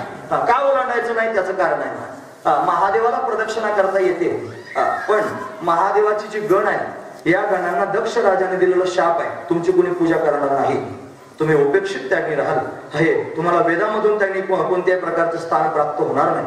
म्हणून पिशाची आणि त्यांनी महाराज जे शिवगण आहेत यांना दक्षाने दिलेला शाप आहे. म्हणून त्यांनी महाराज महादेवाची प्रदक्षिणा करता करता अनायास त्यांनी महाराज त्या पिशाच्यांची पण प्रदक्षिणा होईल, शिवगणांची पण प्रदक्षिणा होईल आणि त्यांची प्रदक्षिणा करणं वर्ज आहे. म्हणून पुण्य करू जाता पाप घडेल, म्हणून त्यांनी महाराज त्याला प्रदक्षिणा पूर्ण मारायची नाही. महादेवाच्या मंदिराला बाहेरून प्रदक्षिणा मारलेली चालते, पण पिंडीला मात्र प्रदक्षिणा मारलेली चालत नाही. हे त्याच्या मागचं कारण आहे. हे बारकावे आहेत की नाही सगळे, म्हणजे त्यांनी महाराज काही माणसं अशी आहेत की जे बारकावा पाहून शिवाचं पूजन करतात, बारकावा पाहून महादेवाची पूजा करतात, ते पूजा करतात, त्यांच्यावरही महादेव प्रसन्न होतो.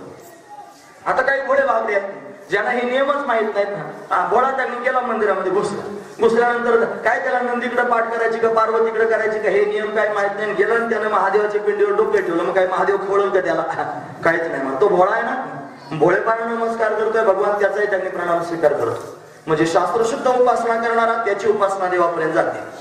भोळा बाबडा त्यांनी गेला ज्याला नियमच माहित नाही, तो नमस्कार करायला गेला, त्याची उपासना भगवंताला प्राप्त होते. आणि याच्यापेक्षा तिसरा वर्ग असा आहे की जो शास्त्रशुद्ध तर नाहीच नाही, पण भोळे बाबडेपणानं सुद्धा देवाजवळ जायला तयार आहे, त्याला भक्तीच मान्य नाही, असा असणारा एक वर्ग आहे.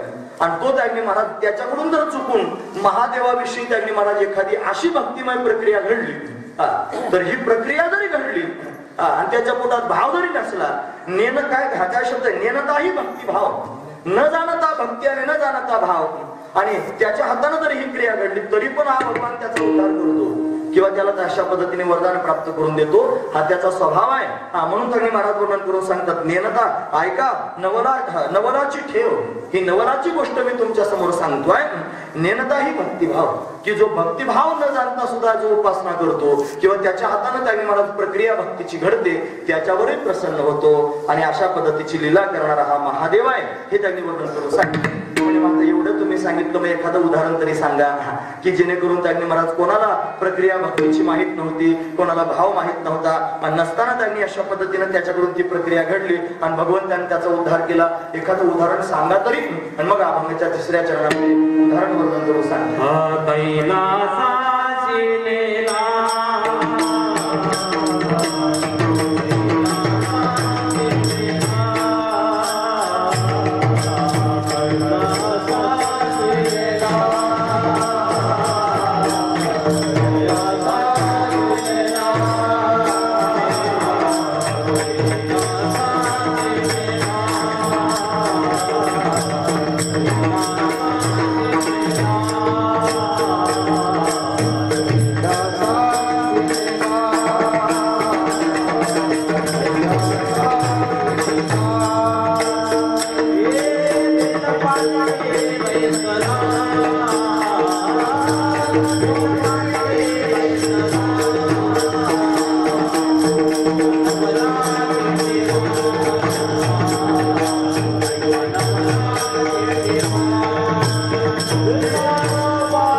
ऐका, एक उदाहरण सांगतो. म्हणजे काय उदाहरण आहे, एक भिल्ल होता आणि तो भिल्ल त्यागनी महाराज अनायास काही सायास न करता कैलास पर्वतापर्यंत जाऊ शकला.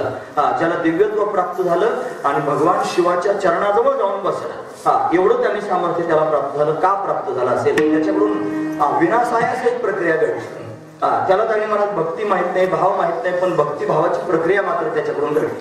तुम्ही ऐकतात ना सर्वजण. आता हे भोळं भावडं मी तुमच्या समोर सांगतोय, उपासना कशी करायची त्यातली सूक्ष्मता मग मी तुमच्या समोर सांगतोय, आणि ज्याला त्यातलं काहीच माहित नाही त्याच्याकडून क्रिया घडली हे पण मी तुम्हाला सांगतोय. या सगळ्या गोष्टी महत्वाच्याच आहेत मला. आता ज्या लोकांना देवच मान्य नाही, देव जगामध्ये आहे हेच त्यांना मान्य नाही, त्यांना हा सगळा बावळटपणा वाटतो मला. या वेदबाह्य अवलादी आहे, अंडरलाईन करण्यासारखा शब्द आहे. त्याला अवलाद म्हणायचं, वेदबाह्य अवलाद म्हणायचं. ज्यांना वेद मान्य नाही, धर्म मान्य नाही, शास्त्र मान्य नाही, संत मान्य नाही.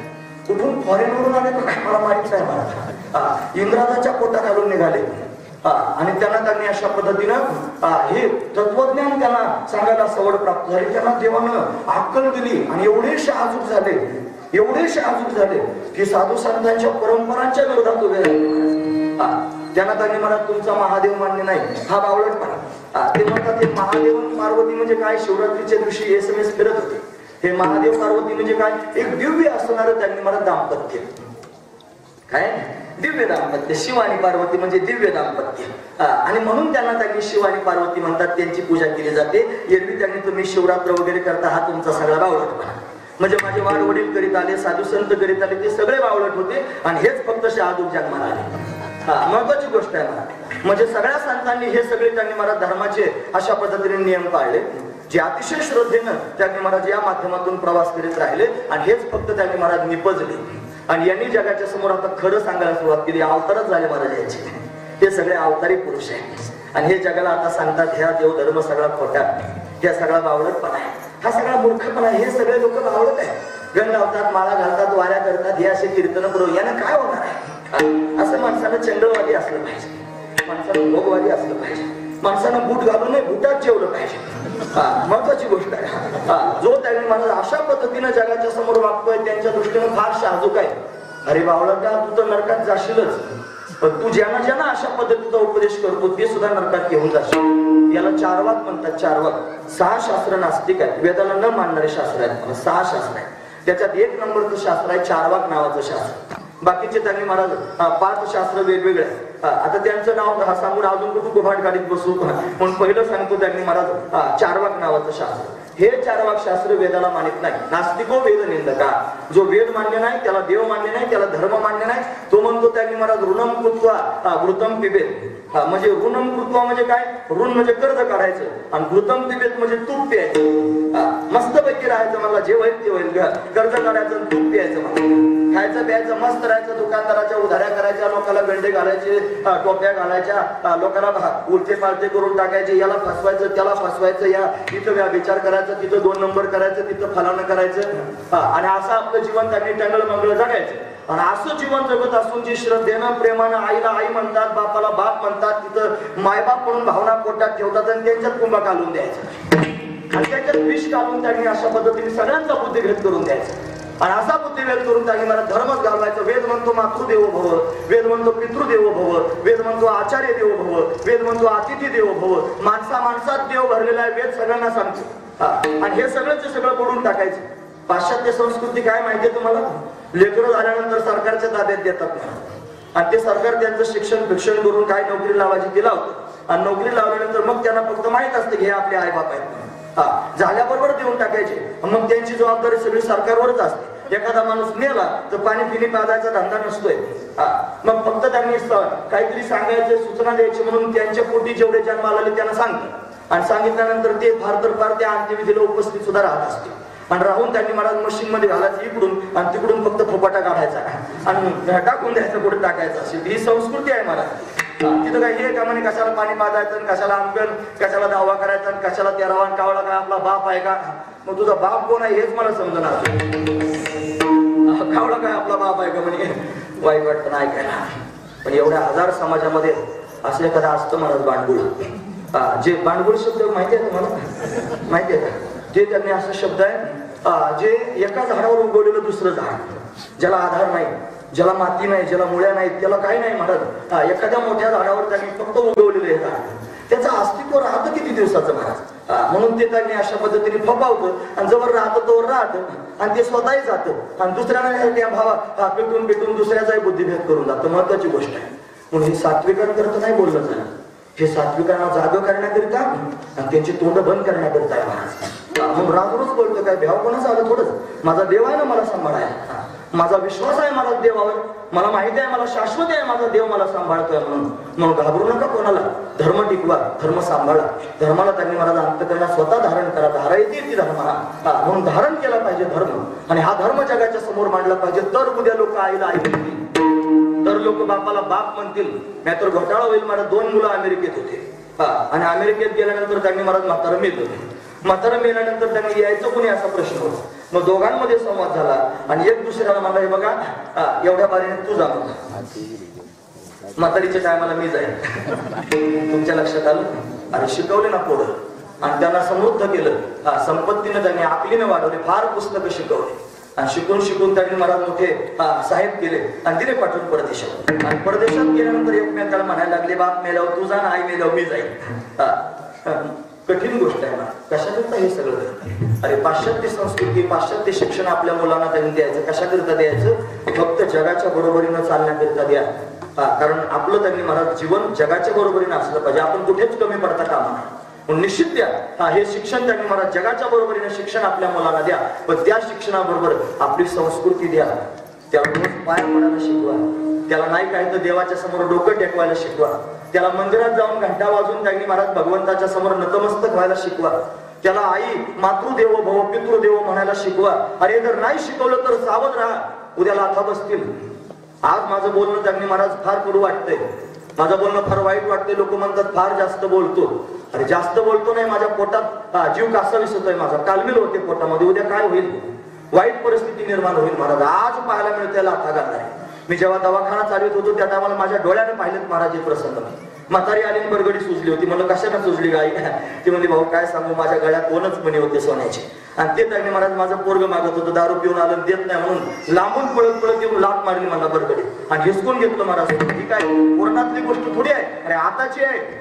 काय हे झालं? अरे देव मान्य नाही, धर्म मान्य नाही, आई मान्य नाही, बाप मान्य नाही, शास्त्र मान्य नाही. अरे या सगळ्या गोष्टी मावळल्या ना. या मावळ्यावर उद्या काय होईल? कलीचं वारा आहे. गोष्ट खरी आहे. पण असू द्या वारं कलीचं. आपल्या घरात घुसून देऊ नका. सावधान राहा. नाहीतर हा कधी जर आपल्या घरात घुसला तर आपल्या घराची दानादिन होईल. उद्या हेच पोरं पाणी पाजायला नकार देतील. ते म्हणतील पाणी पाजणं म्हणजे अंधश्रद्धा, पाणी पाजणं म्हणजे बावळटपणा. आता किती सुविधा आल्या, कशाकरता लाकडं खर्च करायची, झाडं तोडायची, लाकडांचा नाश करायचा. त्यापेक्षा डायरेक्ट अग्नी काय म्हणतात त्याला, इलेक्ट्रिक, त्याच्यामध्ये विद्युत दाहिनी, विद्युत दाहिनीमध्ये न्या आणि नेऊन अशा पद्धतीने त्याला त्याच्या पेटीत घाला आणि जाळून त्याचा खकाना बाहेर काढा असं म्हणतील ना महाराज लोक. बुजून जाईल ना हे सगळं. का सांगतोय मी कशाकरिता, लोकांना हा देवच मान्य नाही. महादेव जर मान्य होत नसेल तर त्यांनी भविष्य मोठं वाईट आहे महाराज. मी सांगता सांगता मरून जाईल माझं आयुष्य संपल्यानंतर. पण निदान मी त्यांनी महाराज हे जगाच्या समोर पोट तिलकीनं सांगतोय. ज्यांचा भाव आहे, ज्यांची श्रद्धा आहे, ज्यांचा विश्वास आहे, ज्यांना देव मान्य आहे, ते लोक ऐकतील. ऐकून त्यांनी मला स्वतःच्या जीवनामध्ये उतरवतील. निदान त्यांच्या घरात तरी हा धर्म टिकून राहील म्हणून जीव तोडून सांगतो.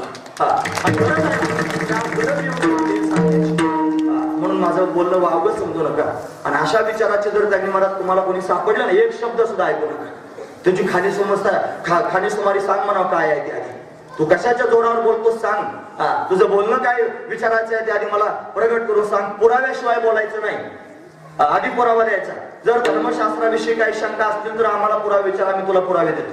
बिगर पुराव्याचा आम्ही बोलत नाही, महत्वाची गोष्ट आहे. पण तुला जर काही सांगायचं असेल तर पुराव्यासहित त्यांनी जगाच्या समोर स्पष्ट करायचं. विनाकारण बोलायचं नाही, कोणाचं ऐकून घेऊ नका, कोणाच्या समोर बळी जाऊ नका. म्हणून भगवंताचं चिंतन करा, गरजेचं आहे मला.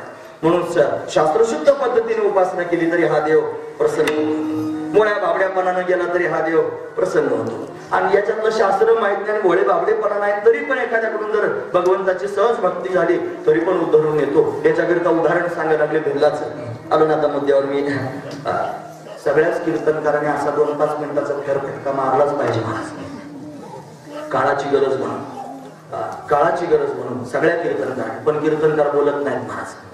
न बोलण्याचं कारण आता काय सांगू मी सांगणं म्हणजे परत म्हणतील तू फुगीर आहेस, परत म्हणतील तुला फार अभिमान झालेला आहे, परत म्हणतील तुला त्यांनी मोठेपणा काहीतरी पोटात घुसलेला म्हणून तू लोकांच्या समोर असं बोलतो. अजिबात नाही.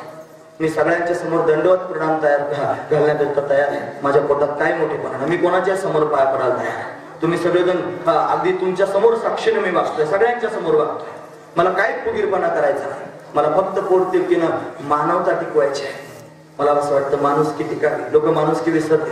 दया कोणाच्या पोटात राहिली नाही, धर्म कोणाच्या पोटात राहिला नाही. अरे सुचिरभूत राहायला कोणी तयार नाही, शौच कोणी पाळत नाही, कोणी त्यांनी मला सत्य मानायला तयार नाही. या सगळ्या गोष्टी त्यांनी बिघडल्या. म्हणून हे सांगणं अतिशय गरजेचं आहे. म्हणून पोट तिरकीनं सांगतोय. ज्याला वाईट वाटत असेल त्याला वाटू पडतो. जे फुगीर म्हणत असेल ना, मला खरं पाहिलं तर तोच माणूस फुगीर म्हणू शकतो माझ्या बोलण्याला, जो स्वतः फुगीर आहे. कारण हे बोलणं फुगीरपणावर टोला मारतं, हे बोलणं अभिमानावर घाव घालतं महाराज. आणि त्या अभिमानी माणसाला त्यांनी महाराज फार तळमळ होती. त्याला वाटतं एवढं बोलतंय असं त्यांनी होतं महाराज. मी काय मक्ता घेतला नाही. मला काय कुणी अशी सूचना तुकोबाने अजिबात केलं नाही. म्हणून त्यांनी त्यांचं सुखानं संसार बघावा, त्यांनी घरच्या भाकरी खायच्या आणि घरच्या उचपती करायच्या. आमच्या डोकं अजिबात घालायचं. आम्ही पाणी घालतो का, आम्ही दूध वाहतो का, आम्ही पाला वाहतो का, आम्ही फुलं वाहतो का, आम्ही नारळ फोडतो का, खडीसाखर वाहतो का, शेंगदाण्यात घेऊन फिरतो का, पंक्तीच घालतो का, सप्तेच करतो का, वाऱ्याच करतो का, फलाणच करतो, याच्याशी तुम्हाला काही घेणं देणं नाही. आम्ही करतो, आम्हाला समाधान वाटतं. भारताला स्वातंत्र्य मिळून 70 वर्ष झाले. प्रत्येकाला हे सगळं करण्याचं स्वातंत्र्य आहे. आम्ही ते करणारच आहोत आणि मरेपर्यंत करणार आहोत. मग कोणीच अजिबात विरल बसला डोली. आता तुम्ही म्हणाला अभंग काढून दिला बाबा, दुसरंच म्हणायला लागला. मी काय करतो ऐकून पुढे मला आता असंच बोलणं होईल की काय असं वाटायला लागलं. आता मी काय करू त्याला. असू द्या, जाऊ द्या. महत्वाचा मुद्दा सांगतो चला. तो बसला त्याने मला त्याला शिकार करायची होती. बरेच रात्र झाली होती, शिकार काही सापडतच नव्हती. कुठूनच दिसना मला. शिकार इकडे पाहतो इकडे पाहतो, दिसच ना महाराज. त्याला दिसायला त्रास व्हायला लागला. पण चांगलं स्पष्ट दिसावं म्हणून त्याने मला त्याच झाडाचं एक पान तोडायला सुरुवात केली. ते झाड ह्या योगायोगानं बेलाचं झाड, बिल्व वृक्ष होता. पण त्या बेलाच्या झाडाला त्यांनी पायथ्याला महादेवाची पिंड होती, पुरातन बसवलेली महादेवाची पिंड नवी वेगळी, आणि पुरातन महादेवाची पिंड एखादी वेगळी, जी त्यांनी मला उपेक्षित असावी, जिथं कोणीच त्यांनी जात नसावं, जिची पूजा अर्चा होत नसावी, अशी एखादी पिंड जर त्यांनी मला कुठे आपल्याला पाहायला मिळाली आणि कर्मधर्म संयोगाने आपल्याला जर त्या पिंडीची पूजा झाली तर भगवान जास्त प्रसन्न होतो. कुठंतरी जंगलात त्यांनी मंदिर असेल, हे पहा नवीन मंदिरं बांधण्याकरिता लोक लढाईत असतात. नवीन मंदिर तर बांधा, चांगली गोष्ट आहे. कलियुगामध्ये फार मंदिरं होतील असं भाकीत आहे महाराज. फार जास्त मंदिर, गल्लोगल्ली मंदिरं होतील देवाची. पण नवीन मंदिरं बांधण्यापेक्षा जुन्या मंदिरांचा जीर्णोद्धार झाला पाहिजे. आणि जीर्णोद्धार होऊन ती मंदिरं टिकवली पाहिजेत, गरजेची गोष्ट आहे. गरजेनं त्यांनी या सगळ्या गोष्टी पाहिल्या पाहिजेत. म्हणून अशी महादेवाची पिंड बेलाच्या झाडाखाली होती. तो त्यांनी पानं तोडीत होता आणि पानं तोडून वरतून त्यांनी टाकत होता. कशाकरिता टाकत होता? त्याला जागा करायची होती शिकार पाहण्याकरिता. आणि ते त्यांनी पानं खाली पडायला लागले आणि ते कर्मधर्म संयोगाने त्या पिंडीवर पडायला लागले. आता महादेवाच्या पिंडीवर लोक पानं वाहतात का नाही? कसे वाहतात? भक्तीनं वाहतात आणि भावनेनं वाहतात. याच्या पोटात काय भक्ती होती का? नव्हती. याच्या पोटात काय भावना होती का? नव्हती. भक्ती नव्हती, भाव नव्हता, काहीच नव्हतं. आणि तरी पण त्याच्या हातानं पानं पडत होती, योगायोगानं पिंडीवर जाऊन पडत होती. पण हे गोळा बाबडा असणारा देव यानं भाव पाहिला नाही, भक्ती पाहिली नाही. नवलच आहे, नवलाचा ठेव सांगतात ना, ऐका नवलाची ठेव. ही नवलाची ठेव त्यांनी महाराज प्रगट झाली. आणि या परमात्म्याने त्यांनी महाराज भक्तिभाव जो जाणत नाही अशा बिल्लावर कृपा करण्याकरिता त्यांनी सायास केले आणि प्रत्यक्ष त्याच्या समोर प्रगट झाला. प्रगट झाल्यानंतर म्हणला मी त्यांनी महादेव आहे तुझ्या समोर प्रगट झालो, तू मला भक्ती केली नाही, तुझी हाक मारली नाही, तुझं नाव घेतलं नाही, ओम नमः शिवाय म्हणलो नाही, तू कसं काय प्रगट झाला? म्हणे तू पानं तोडले ना, पिंडीवर टाकले आणि तेवढ्याच काय पानाने मी प्रसन्न झालो म्हणे. म्हणे देवा प्रसन्न झालास? म्हणे मग माग तुला काय पाहिजे? देव म्हणायला लागला. मग काय मला माहितीये? तो म्हणला मी भिल्ला आहे, मला शिकार करावी लागते. आणि शिकार करण्याकरिता त्यांनी महाराज मला हे पशु पक्षी त्यांनी पाहावे लागतात. मला जर खरंच वरदान देणार असेल तर मला पशु पक्ष्यांची भाषा कळू दे. ती भाषा मला कळाली म्हणजे मला त्यांनी शिकायला ते सोपं जाईल. देवानं त्याला वरदान देऊन टाकलं, पशु पक्ष्याची भाषा तुला कळेल. मग भाषा त्याला त्यांनी ज्ञात झाली आणि त्याला भाषा ऐकू येऊ लागली. मग पुढे बरीच लांबच कथा आहे. आता ती सगळी सांगायची मला शिवरात्रीची कथा आहे महाराज. मग एक त्यांनी महाराज हरण आणि हरणी त्यांनी आले आणि ते आल्यानंतर त्यांनी महाराज यानं वाघूर लावलं होतं, त्याच्यात ते अडकले. अडकल्यानंतर त्यांनी घाई गेला आणि आता त्यांना अशा पद्धतीनं मारायचं आहे. एक हरण होता, दोन अशा पद्धतीने त्यांनी महाराज त्याच्या त्या मादी होत्या, दोघी जणी होत्या महाराज. एक त्यांनी प्रसूत झालेली होती, तिची पिलं घरी होती. आणि दुसरी त्यांनी गरोदर होती, दुसरी मादी गरोदर होती. आणि एवढे सगळे होते. आणि मग त्याच्यात तो त्यांनी भिल्ला आला आणि आल्यानंतर त्यांनी महाराज त्यांना पकडायला लागला. पकडायला लागल्यानंतर त्यांच्यात बोलणं सुरू झालं. आता भिल्ला आला, आता आपल्याला पकडून घेईल, आता आपल्याला मारून टाकील. जिचे लेकरं घरी होते ना ती म्हणत होती माझे लेकरं घरी आहे, आता त्यांचं कसं होईल? जी गर्भवती होती ती तिच्या पद्धतीने विचार करायला लागली आणि त्यांच्यात आपसात संवाद होऊ लागला. आणि हा संवाद देवाच्या दयेनं त्याच्या आशीर्वादाने याला ऐकू येऊ लागला. ऐकू यायला लागल्यानंतर त्याच्या पोटात कळवळा तयार झाला, त्या एकमेकावर बोलतात. मग त्यांनी त्यांचा संवाद ऐकून त्यांच्याशी बोलणं यानं केलं. आणि मग त्यांनी म्हणे बा आम्ही मरायला तयार आहोत, फक्त एकच गोष्ट आहे की लेकरं घरी त्यांनी पाडस आहेत, मला त्यांना भेटून आलं पाहिजे. हा त्यांनी प्रत्येक जण समोर उभं राहिला. जी गर्भवती होती ती म्हणायची मला मार, आधी मला मार. नंतर तो हरण उभा राहिला, तो मला माझा परिवार आहे मला मार. नंतर जिची लेकरं घरी होती ती समोर उभी राहिली, मला मार. सगळेजण मला मार. हा गोंधळून गेला मार, कोणाला मारायचा? आणि त्यांच्यातलं बोलणं त्यांनी ऐकलं. मग ते बोलणं ऐकून त्यांनी विचारलं तुम्हाला काय म्हणणं नेमकं सांगा. ती म्हणे काय नाही, माझे लेकरं घरी आहेत, मला भेटून घ्यायचं. लेकरांना भेटाय करता गेली, इमानदारीनं परत घरी परत त्याच्या समोर आली, पण एकटीने लेकरांना घेऊन आली. आणि आल्यानंतर त्यांनी म्हणत ते लेकरच सगळ्यांच्या पुढे उभे राहिले, हरणाची पाडस. आणि पुढे उभं राहून अशा पद्धतीने त्या भिल्लाला म्हणायला लागले हे बा भिल्ला दादा, आमच्या आई वडिलांना या सगळ्या परिवाराला मारण्यापेक्षा आम्हाला मारा, आम्ही लहान आहोत, आमचं कवळं असणार मांस तुला आवडेल ना, तू त्यांनी आम्हाला मार. असं ज्यावेळेला म्हणायला लागले त्यावेळेला या भिल्लाचं हृदय व्याकुळ झालं महाराज. त्याला खायला काही नव्हतं, उपाशीच त्यांनी होता. रात्रभर त्यांनी पानं तोडून पिंडीवर टाकीत होता, अशी त्याची अवस्था होती. त्याचा अंतकरण त्यांनी कळवळलं आणि कळवळून म्हणला जाऊ द्या, मला कोणालाच मारायचं नाही म्हणलं. त्याच्या पोटात त्यांनी मला दया निर्माण झाली आणि सगळ्यांना सोडून दिलं. त्यांना सोडून दिल्याबरोबर चमत्कार झाला, भगवान शिव परत प्रगट झाले. प्रगट होऊन त्यांनी म्हणले वा रे वा, तुला भाषा जाणण्याचं ज्ञान प्राप्त करून दिलं आणि त्यांची भाषा जाणून त्यांच्या भावना तुला कळाल्या आणि भिल्ला असून त्यांना मुक्त करून टाकलं स्वतःच्या जाळ्यातून.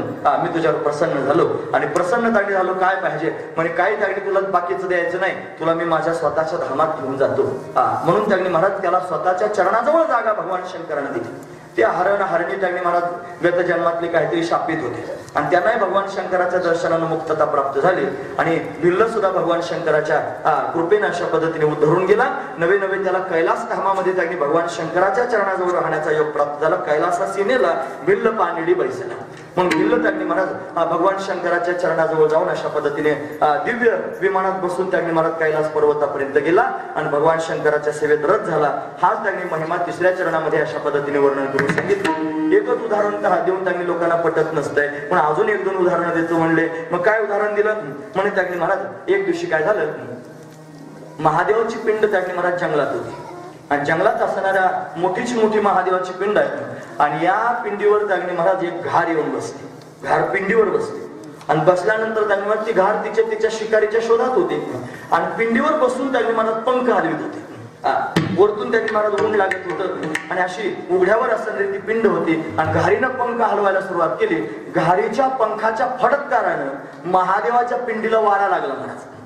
जसं फार गरम व्हायला लागल्यावर एखादा फार श्रेष्ठ पुरुष असावा, त्याच्या सेवेत सगळे लोक असावेत आणि मग पंखा हातात घेऊन जसा हलवला जावा मग त्याला चांगलं वाटावं म्हणून त्याची सेवा केली जावी, तशी घारीच्या मनात काही सेवा करण्याची भावना नव्हती. कुठंतरी बसायचं म्हणून पिंडीवर जाऊन बसली आणि बसून त्याची महाराज आता उडी मारायची म्हणून पंख हलवायला लागली आणि पंख हलवता हलवता पंखाच्या माध्यमातून वारा त्यांनी पिंडीला लागला आणि पिंडीला वारा लागल्याने शीतलता प्राप्त झाली. म्हणून भगवान शंकर घारीवर प्रसन्न झाले आणि घारीवर प्रसन्न होऊन त्यांनी महाराज या घारीला भगवान शंकरानं त्यांनी अशा पद्धतीनं उधरून नेलं. पुढच्या चरणात वर्णन करू.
पंखाच्या फडतकारे उद्धरून नेली घारी.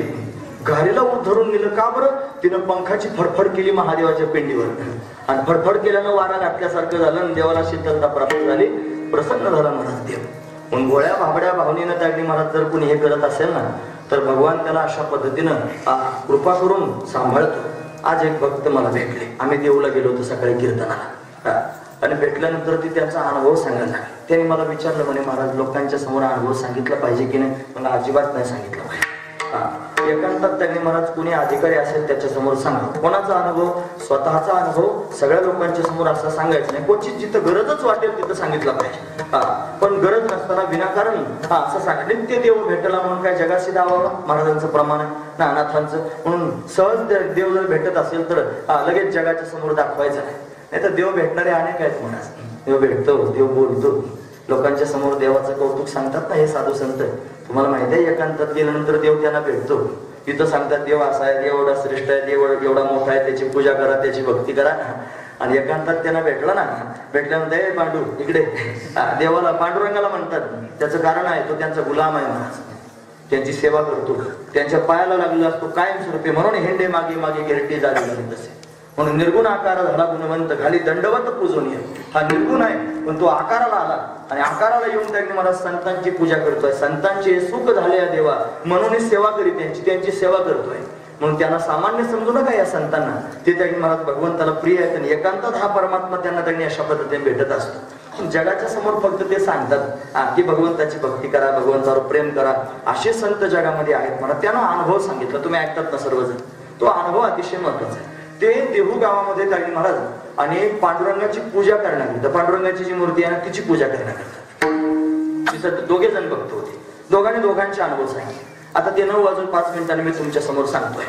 म्हणजे आता वेळ होऊन गेली याची मी तुम्हाला जाणीव करून दिली.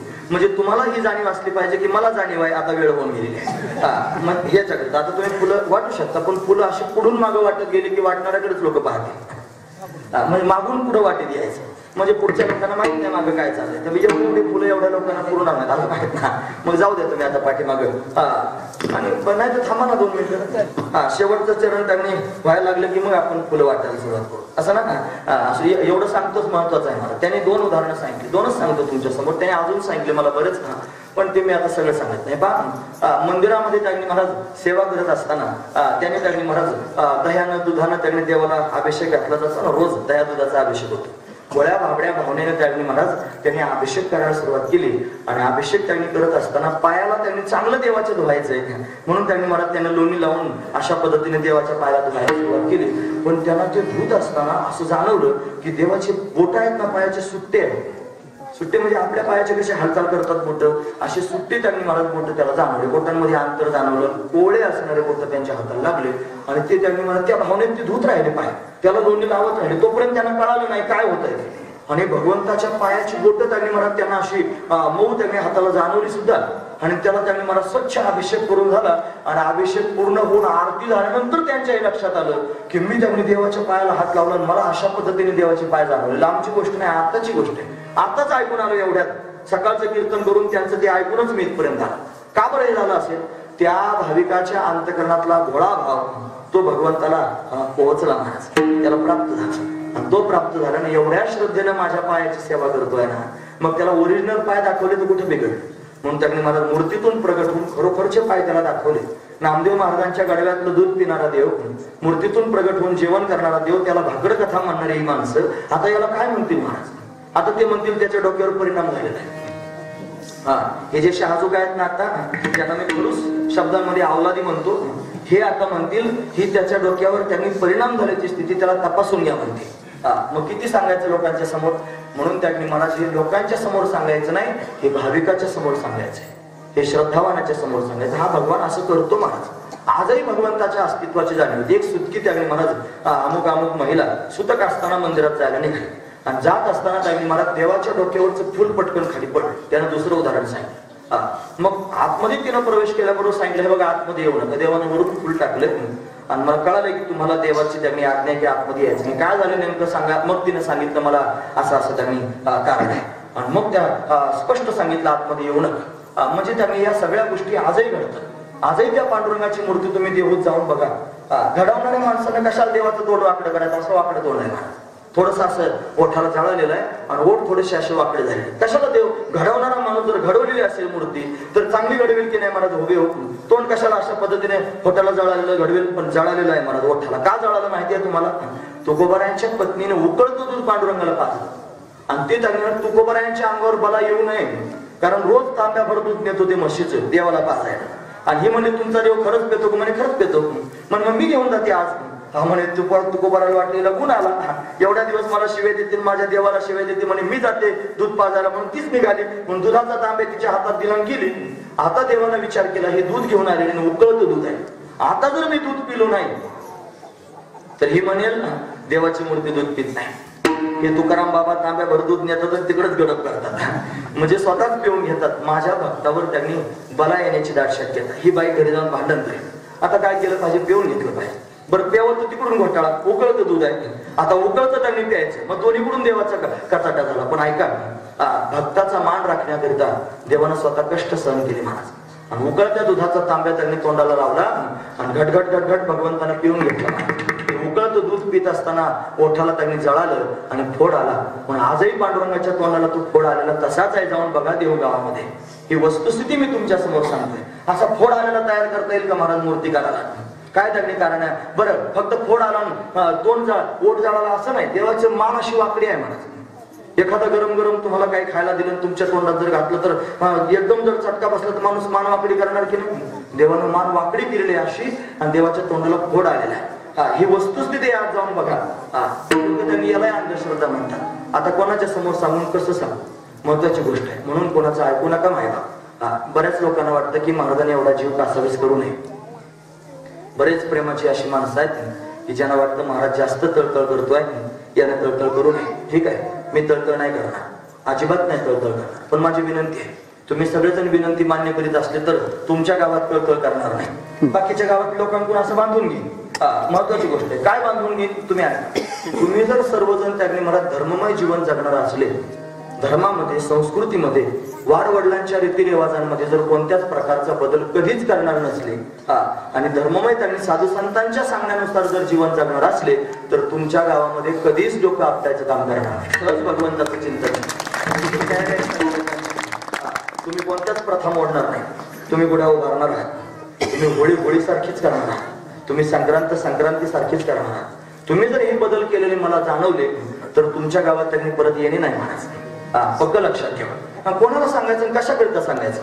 म्हणून त्यांनी लोक ग्रामसभा घेऊन सप्ते बंद पाडतात. पेपरला बातम्या हिंडत होत्या की नाही, ग्रामसभा घेतली म्हणले हे सगळ्या गावाचं नुकसान होतं, एवढे लाख रुपये खर्च होतात आणि मग अशा पद्धतीने हे सप्ताहातच खर्च होतात आणि विनाकारण खर्च झालेले पैसे आहे ते बंद करून टाका. त्यापेक्षा अमुक अमुक काम करा, फलानं करा, आमका विकास करा, फलानं विस्तार सगळं करा, हे लोकांच्या समोर सांगायला सुरुवात. म्हणजे सप्त्यानं त्यांनी नुकसान झालं गावाचं. सप्त्यानं नुकसान होतं, दारू प्यायला नाही होत काय. दारू पिऊन त्यांनी मला गटारात तोंड खुपसून पाडणारे कितीतरी तुम्हाला मी दाखवू शकतो. त्यानं देशाचं नुकसान होत नाही का, गावाचं नुकसान होत नाही का. चांगलं वागायला शिकवा ना. बाकीच्या ठिकाणी तुमची ऊर्जा खर्च करा, इथं कशाला. आणि सत्य जर बंद पडले तर लोक उद्या चांगले वागतील का. काय म्हणतील हे त्यांनी मला. सख्खा भाऊ वैरी होईल ना एकमेकाचा, पक्का वैरी होईल, जीव घ्यायला उठतील लोक एकमेकाचा. अरे हे मंडप आणि संस्कृती आणि ही कीर्तन चालले ना, आम्ही कंबर बांधून लोकांच्या समोर त्यांनी सांगतो आहोत. अनेक साधू संत आपल्याला उपदेश करतात म्हणून लोक अजून बरी आहेत, नाही तर फिसकटतील ना महाराज. या लोकांचं जीवन फक्त बेण्यासारखंच राहील. शब्द आहे ना, असेच राहतील. त्यांना आई कळणार नाही, बहीण कळणार नाही, कोणीच कळणार नाही महाराज. अशी अवस्था त्यांची होईल. एवढ्या वाईट परिस्थितीत लोक जीवन जगतील हे जर नसेल तर. म्हणून सावधान. ही सावधानता जर पाळणार असले तर अजिबात तळतळ करायची, अजिबात तळतळ नाही करणार. पण तुम्ही मात्र त्यांनी सगळ्यांनी मला हे पहा, मी सगळ्या गावांमध्ये एवढ्या अधिकाराने बोलू शकत नाही. तुम्ही सगळेजण मला प्रेमाची वाटता. मी बऱ्याच दिवसांपासून तुमच्यामध्ये येतोय आणि अतिशय प्रेमानं आदरानं तुमच्याकडे सेवा करतोय. म्हणून मी हक्कानं तुमच्याकडून अपेक्षा केली पाहिजे. म्हणून हक्कानं अपेक्षा करतोय की तुम्ही संस्कृती टिकवा, तुम्ही धर्म टिकवा, तुम्ही शास्त्र टिकवा, तुम्ही संत देव असणारं स्थान द्या आणि या बाकीच्या लोकांचं ऐकू नका. अहो ते स्वतःही नुकसानाकडे चालले तर दुसऱ्याचं नुकसान करणार आहे. म्हणून आता ठीक आहे, सगळ्यांना मान्य आहे ना. एकदा हात वर करून सांगा मला सगळे. एकाचा सुद्धा खाली नाही. दोन्ही हात. धन्यवाद धन्यवाद. असू द्या, कोण असू द्या, भगवान त्यांनी असाच आहे जो त्यांनी मला कृपा करणार आहे. म्हणून गारीनं पंख फडकवले आणि तिचा उद्धार केला. भोळा बाबडा देव आहे. भक्तीची फक्त क्रिया घडली तरी उद्धारून नेलं मला. पुढचा मुद्दा सांगितला. म्हणे एक चोर होता आणि चोर चोरी करण्याकरिता आला. त्याला काहीच नाही मान्य नव्हतं. मला देव धर्म त्यांनी मला सगळं न मानणारच होता. मानव मात पिता नाही देवा साधू पही करवा सेवा असा चोर होता आणि महादेवाच्या मंदिरात घुसला. महादेवाच्या मंदिरात दरवाजा नसावा असं त्यांनी मला शिव महापुराणात लिहिलं. पण आता नाईलाज असतो, दरवाजे बसवणं गरजेचं आहे, कारण आताचं युग तसं नाही ना. म्हणून त्यांनी पण नसावं, पूर्वीच्या काळात नव्हतं. आणि नसल्यामुळे चोर आतमध्ये घुसल्यानंतर या चोरानं काय केलं माहितीये, पाहायला. आणि महादेवाच्या पिंडीवर टिप टिप टिप टिप पाणी पडणारी जी घागर होती ना वरती, ती सोन्याची होती. आणि ती घागर त्यांनी मला त्याच्या मनात भरली, मला तोडूनच घेतो. उघड्या मारून पाहिलं पण हाताला येईन. मग काय करायचं, पायातल्या जोड्या सगळं घुसला होता. म्हणून ती घागर काढण्याकरिता आधार म्हणून महादेवाच्या पिंडीवरच उभा राहा, पायातल्या जोड्या सगळं उभं राहून त्यांनी मला ती सोन्याची घागर काढली आणि घागर काढून जाण्याकरिता निघाला. आता चोर काय चोरी केल्यावर विश्रांती करतो का तिथं, तो लगेच निघून जातो. मला जाण्याकरिता निघाल्याबरोबर आवाज दिला पाठीमागून. भगवान प्रगट झाले, म्हणे भक्ता थांब. भक्ता म्हणल्यानंतर त्यांनी याला वाटलं कोण बोलायला. मागं पाहिलं तर भगवान शंकर प्रगट झाले होते आणि चोरा नाही म्हणले, भक्ता म्हणले. चोरच आश्चर्यचकित झाला. मला देवा, मी चोरी करायला आलो. चोरी करून त्यांनी तुमचा सोन्याचा कळस मी चोरून त्यांनी चालवला ती कळशी आणि तुम्ही त्यांनी मला भक्ता म्हणतात ना. हो म्हणे भक्ता म्हणताय. कसं काय भक्ता म्हणतात ना. म्हणे अरे बरेच भक्त माझ्या दर्शनाला येतात. कोणी वाटी घेऊन येतं, शेंगदाणे साखर घेऊन येतं, माझ्यावर त्यांनी मुंगळे होस्तर वाहत, कोणी पाणी घालतंय, कोणी फुलं वाहतंय, कोणी पानं वाहतंय. लोकांना असंही वाटत नाही देवाच्या डोळ्यात जाईल का, देवाच्या नाकात जाईल का. अरे देव आहे असं जर वाटलं तर इमानदारीने गंध लावला पाहिजे. आपल्या कपाळाला कसा फुकून फाकून लावा लागतो. मग देव काय काय जिन्नस आहे, काय द्यायचं टाकून घ्यायचं पुचकुली भर कुकू टाकत देवावर. ते देवाचे तोंड नाक डोळे सगळे खराब करून टाकतात महाराज. लोक सगळे लोक येतात आणि अशा पद्धतीने माझी भक्ती करतात. तूच एक असा सापडला की या सगळ्यांपेक्षा वेगळा आहे. म्हणजे कसं काय, अरे हे सगळे लोक काहीतरी त्यांच्या प्रपंचातून काढून आणतात आणि मला वाहतात. म्हणजे काहीतरी देतात मला, इथपर्यंत ठीक आहे. पण तू असा आहेस की तू मला काहीतरी दिलं नाही, मग तू स्वतःलाच माझ्या पिंडीवर अर्पण केलं. कोणी फुलं अर्पण करतात, कोणी पानं अर्पण करतात, कोणी तांदूळ अर्पण करतात, कोणी साखर अर्पण करतो. पण तूच एक असा सापडला की तू स्वतःच काही शिल्लक ठेवलं नाही, स्वतःच्या जोड्या सगळं माझ्यावर वाहून घेतलं. म्हणून प्रसन्न झाला. महत्वाची गोष्ट आहे की नाही. म्हणून त्याने मी तुझ्यावर प्रसन्न झालो. माग तुला काय मागायचं. भोळा बाबडा देव या चोराचा सुद्धा उद्धार केला. चोरे पिंडी दिला पाव, त्या पूजेने धाय देव धावून आला महाराज देव. आणि त्या चोरावर प्रत्यक्ष प्रसन्न होऊन त्याला त्यांनी महाराज कैलास धामाला अशा पद्धतीने नेलं. असा हा भोळा बाबडा सोमेश्वर आहे. पण आपणही त्याची अशा पद्धतीने पूजा केली पाहिजे. तो भोळा देव आपल्या गावामध्ये त्यांनी वास्तव्य करतोय. आपण सर्वांनी त्याचं पूजन करणं अतिशय महत्वाचं आहे.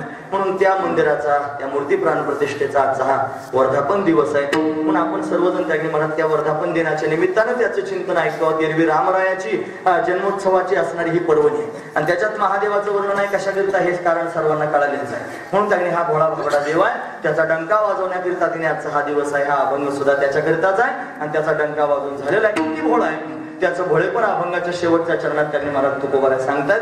मग आता हे चरण जोपर्यंत त्यांनी म्हणतायत की नाही तोपर्यंत फुलं वाटून घ्या. फुलं वाटणाऱ्याने आता लगेच त्यांनी तरबेज होऊन अशा पद्धतीने मागच्या बाजूने फुलं वाटली वाटून पुढे या. तोपर्यंत तुम्ही चाल म्हणल्यासारखं चरण म्हणा. फुलं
हरी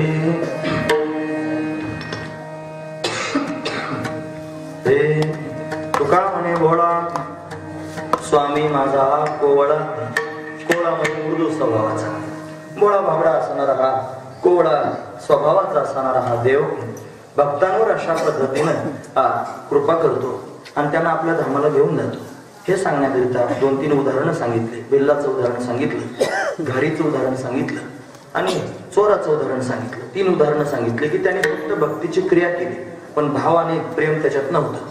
तरी सुद्धा भगवंतानं त्यांना अशा पद्धतीने उद्धरून नेलं.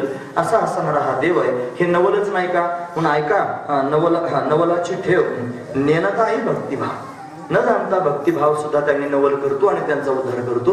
असा असणारा हा देव आहे. यानं अशा किती किती लीला केल्या काय वर्णन करून सांगू. म्हणून देवे केले कैसे कैसे उद्धरिले अनायास. अनायास त्यांनी महाराज या सर्वांचा उद्धार केला. का करतो त्याचं कारण तुका म्हणे भोळा भोळा आहे म्हणून अशा पद्धतीने करतो. हे त्याच्यातलं वैभव आहे. बोलण्यासाठी बरंच आहे, निर्धारित वेळ संपून गेली आहे आणि आता मी थांबणार आहे.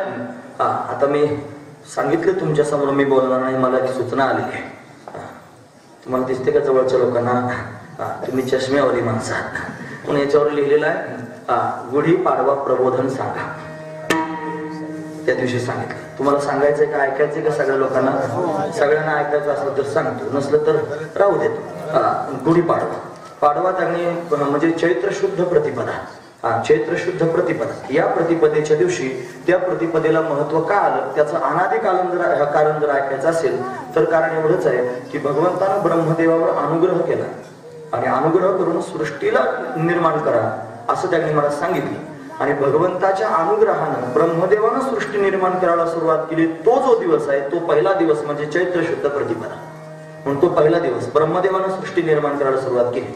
मग आता देवानं वचन दिलं होतं की माझ्या कृपेने तुला सृष्टी करता येईल. यावानहम यथाभावो यद्रूप गुण कर्मना तथैव तत्वविज्ञानम आस्तुते मदनुग्रहात. माझ्या अनुग्रहानं तुला गुणकर्म विभागशा कळतील आणि तू सृष्टीची सृजन व्यवस्था करू शकतोस. पण भगवंताची दिव्य असणारी ऊर्जा ब्रह्मदेवाला त्या दिवशी प्राप्त व्हायला सुरुवात झाली. म्हणजे तो जो दिवस आहे हा दिवस त्यांनी महाराज ऊर्जा संक्रमणाचा दिवस आहे. त्या दिवशी ऊर्जा संक्रमित होते. या वातावरणामध्ये त्यांनी महाराज दिव्य असणारी पॉवर आहे, डिवाइन पॉवर आहे, दिव्य ऊर्जा आहे आणि ती ऊर्जा या दिवशी प्रकर्षानं प्रवाहित होते. या निसर्गात या सगळ्या गोष्टी घडतात. जर हे मान्य नसेल तर भरती येते की नाही समुद्राला, ओहोटी होते की नाही समुद्राची. का होते मग? वातावरणात काहीतरी शक्ती आहे ना, गुरुत्वाकर्षण शक्ती काहीतरी शक्ती आहे ना, म्हणून त्यांनी समुद्राला भरती पण येते, समुद्राला ओहोटी पण लागते. या सगळ्या गोष्टी घडतात, काहीतरी शक्ती या वातावरणात आहे म्हणून. मग हे मान्य करावं लागेल. मग हे शक्तीमुळे जर घडतं तर सृजन करण्याकरिता ब्रह्मदेवाला भगवंतानं अनुग्रह करून जी शक्ती दिली ती शक्ती आपण मान्य केली पाहिजे की नाही? केली पाहिजे. मग ती शक्ती त्या दिवशी प्रवाहित होते आणि म्हणून त्यांनी पहिला दिवस या वर्षाची सुरुवात आहे म्हणून त्यांनी म्हणत त्याला आपण सामोरं जायचंय. मग त्या दिवशी आपण सर्वजण गुढ्या उभारतो. त्याला त्यांनी गुढी म्हणतात. हे का बरं? गुढी शब्दाचे 2 अर्थ असतात. एक गुढी शब्दाचा अर्थ होतो पताका म्हणजे झेंडा, त्याला पण गुढी म्हणतात. आणि आपण जी त्यांनी उभी करतो ज्याच्यावर त्यांनी कलश पालथा घातला जातो, ज्याला साडी त्यांनी लावली जाते, ज्याला पीस लावला जातो, खण लावला जातो, ज्याला गाठी लावली जाते, ज्याला त्यांनी लिंबाचा पाला लावला जातो, म्हणजे लिंबाचा त्यांनी बहर लावला जातो, आंब्याचा डगळा सुद्धा लावला जातो, लोक लावित नाहीत पण तोही लावला जातो. हे सगळं एकत्र करून त्याची पिंडी तयार करतात आणि ती पिंडी त्यांनी महाराज एका बांबूच्या काठीला त्यांनी लावली. लोक म्हणतात बांबू अमंगल. अजिबात अमंगल नाही बांबू. जर बांबू अमंगल असता तर त्याची झालेली बासरी देवानं ओठावर धारण केली असती का? खरं सांग, देवाच्या ओठावर बासरी आहे की नाही? ती बासरी कशापासून तयार होते? एरंडापासून होते का? नाही होता. मग कशापासून होते? बांबूपासूनच होते. त्याला वेळू म्हणतात. तो जर अपवित्र आहे तर कृष्ण परमात्म्याने त्यांनी मला तो बांबू ओठावर का धारण केला याचं कारण शोधलं पाहिजे. म्हणजे सगळ्यात पहिला मुद्दा बांबू अमंगल नाही, म्हणजे हे त्याच्यात घातलं जातं. महत्वाची गोष्ट सांगतो. पवित्र असणारा वेळू तो त्यांनी मला पावित्र्य दाखवणाराच आहे. चला दुसरा मुद्दा सांगतो. त्या बांबूला त्यांनी मला गाठी असतात, गाठी, आणि त्या गाठी त्यांनी मला काही सांगणार आहे. आपलं जे शरीर आहे या शरीरामध्ये असणारा जो पाठीचा कणा याला मेरुदंड म्हणतात, मेरुदंड. आणि या मेरुदंडामध्ये त्यांनी काही चक्र आहेत, मूलाधार, स्वादिष्ठान, मणिपूर, अनाहत, विशुद्ध चक्र, आज्ञा चक्र आणि सहस्त्रदल कमल. हे चक्र आहेत मला. जशा बांबूला गाठी असतात तसे मेरुदंडाला त्यांनी महाराज एक चक्र आहेत मला. आणि या सगळ्या चक्रांच्या वरती असणारं एक चक्र आहे त्याला सहस्त्रदल कमल म्हणायचं. हे सगळे चक्र ऊर्ध्वमुख आहेत, वरती असणारं जे चक्र आहे सहस्त्रदल कमल ते अधोमुख आहे. अधोमुख आहे, म्हणजे ते वरतून अधोमुख आहे. त्याचं प्रतीक आहे म्हणत ती गुढी. तो जो बांबू आहे ना, तो मेरुदंडाचं प्रतीक आहे. त्याच्यावर त्यांनी घातलेला जो पालथा कलश आहे ना, तो सहस्रदल कमलाचं प्रतीक आहे. सहस्रदल कमलच एक असं आहे की जी ऊर्जा देणार आहे. आपण झोपतो की नाही सगळे लोक? जेवल्यावर तर लोक झोपतातच, झोपतात, कीर्तनात सुद्धा झोपतात. झोप कुठे येते मला, काय तिचं सांगावं? झोप येतेच मला, झोप अशी आहे. झोप येते. का बरं माणसाला झोपावं लागतं? एखादा माणूस जर 4 दिवस सलग झोपलाच नाही, सकाळी दारे धरले, संध्याकाळी दारे धरले, खुरपेतच राहिला, भरणं भरीत राहिला, झोपलाच नाही, मला चक्कर येऊन पडेल का नाही? आमच्याकडे एक बाबा आहे दाढीवाले, ते म्हणजे त्यांनी 2 दिवस सलग दारे धरले, चक्कर येऊन पडलो. का बरं पडले चक्कर येऊन? त्याचं कारण त्यांना काय झालं नाही? झोप मिळाली नाही. झोप त्यांनी काय देते? झोप त्यांनी अशी शक्ती आहे, सुषुप्ती अशी शक्ती आहे जी ऊर्जा देत आहे. कुठून ऊर्जा मिळते? हे जे सहस्रदल कमल आहे, या सहस्रदल कमलामधून सुषुप्ती अवस्थेमध्ये ऊर्जा प्राप्त होते. ही ऊर्जा प्राप्त होण्याचं हे स्थान आहे. म्हणजे त्यांनी हे जे शरीर आपण उभं मांडलं तर या शरीराचा हा कळस आहे म्हणायचं.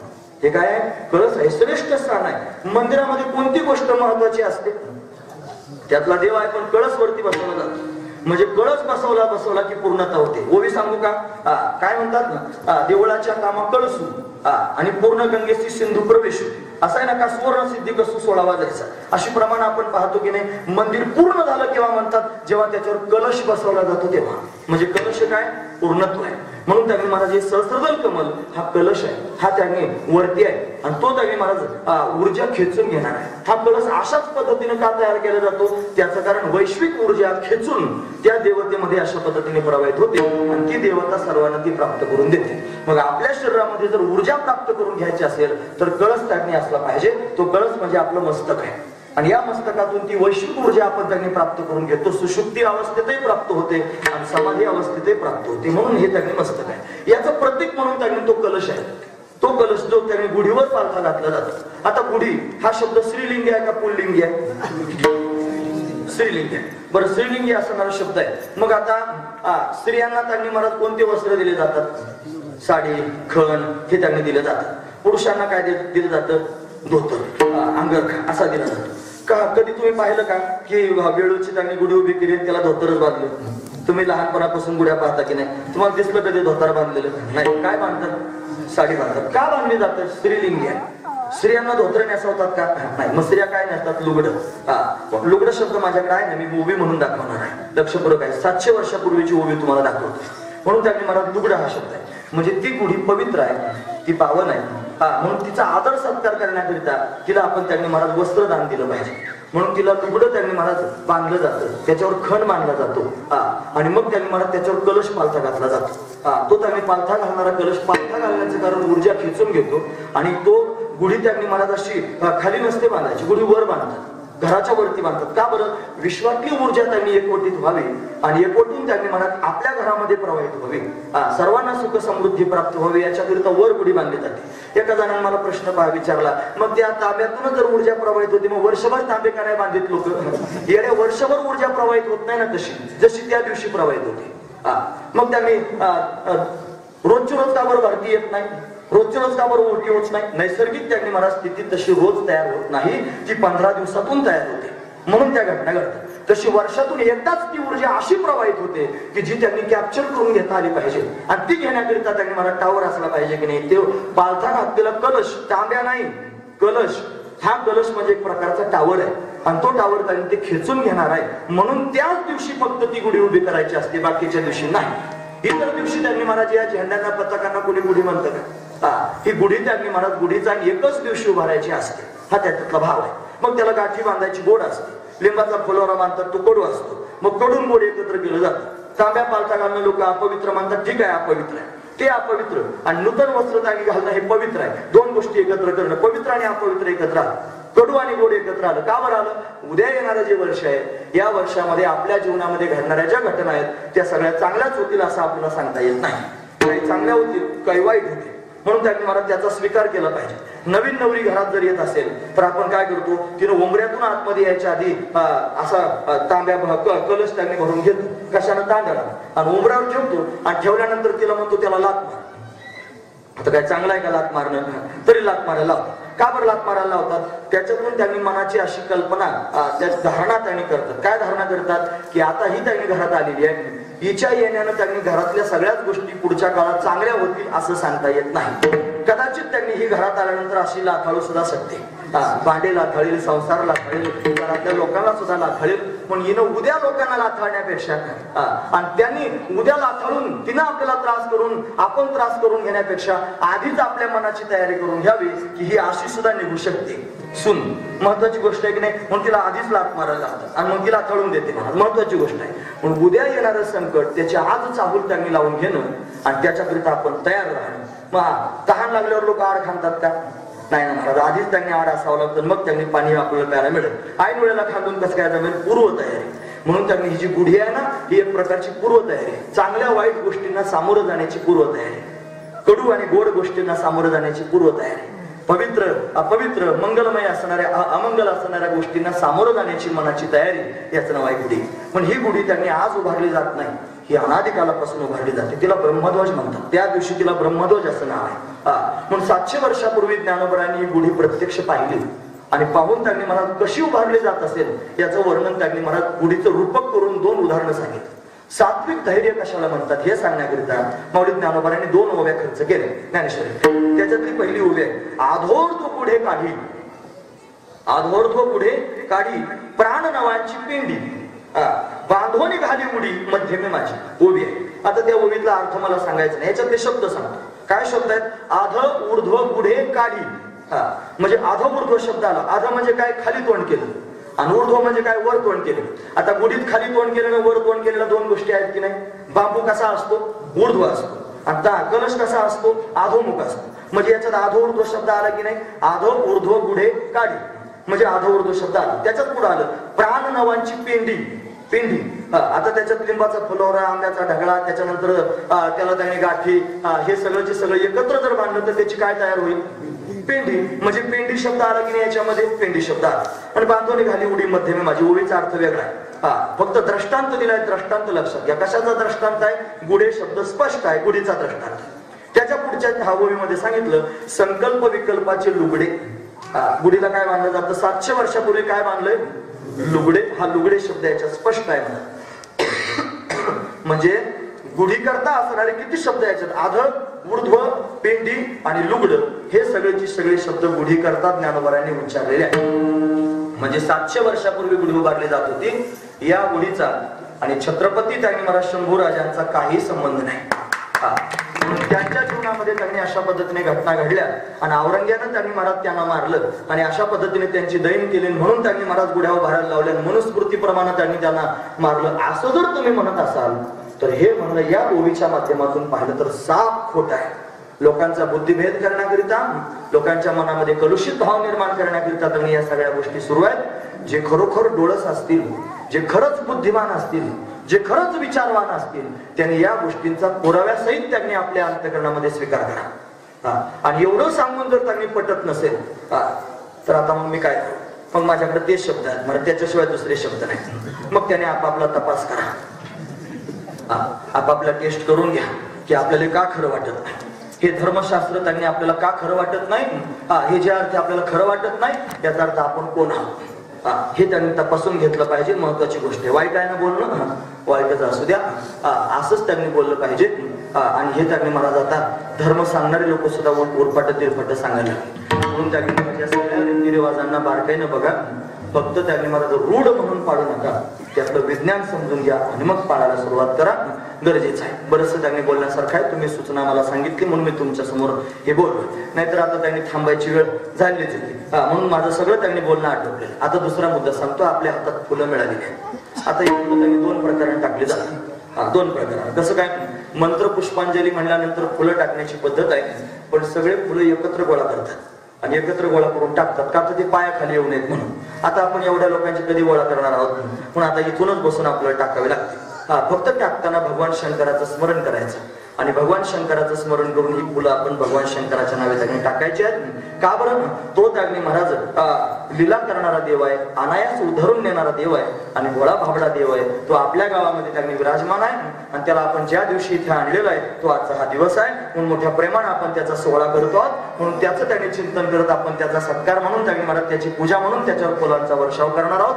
आपण आता मोठ्या प्रेमाने पुंडलिक वरदा हरी विठ्ठल म्हणून आणि पुंडलिक म्हटल्याबरोबर सर्वांनी त्याने भगवान शंकराचं स्मरण करत फुलं टाकायची.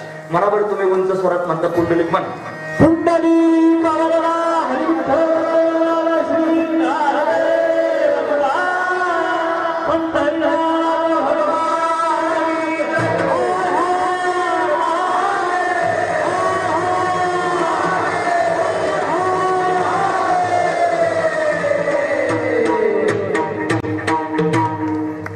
पंढरीनाथ भोळा असणारा देव आहे. त्याचं आपण अशा पद्धतीने पूजन केलेलं आहे. त्याला जास्त आपल्याकडून अपेक्षा नाही.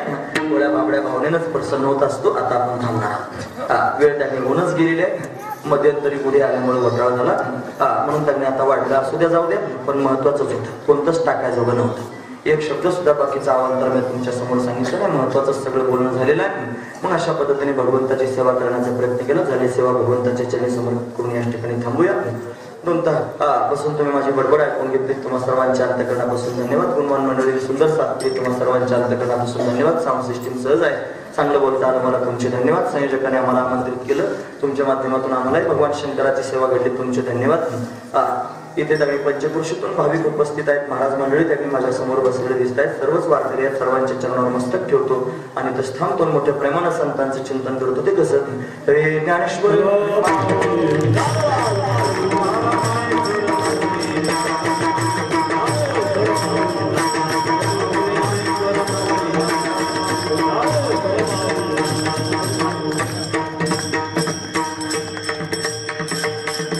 त्यानंतर जय विठ्ठल होईल. आता चाल म्हणायला सांगते आणि तोपर्यंत आपण त्यांनी आपल्या जागेवर असंच बसतो.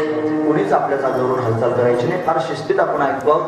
शिस्तीत आपण बसलेला म्हणून 2-5 मिनिटाकरता कोणीच शिस्त भंग करू नका. जय विठ्ठल झाल्यानंतर सर्वांनी असंच बसून राहा. हे विठ्ठल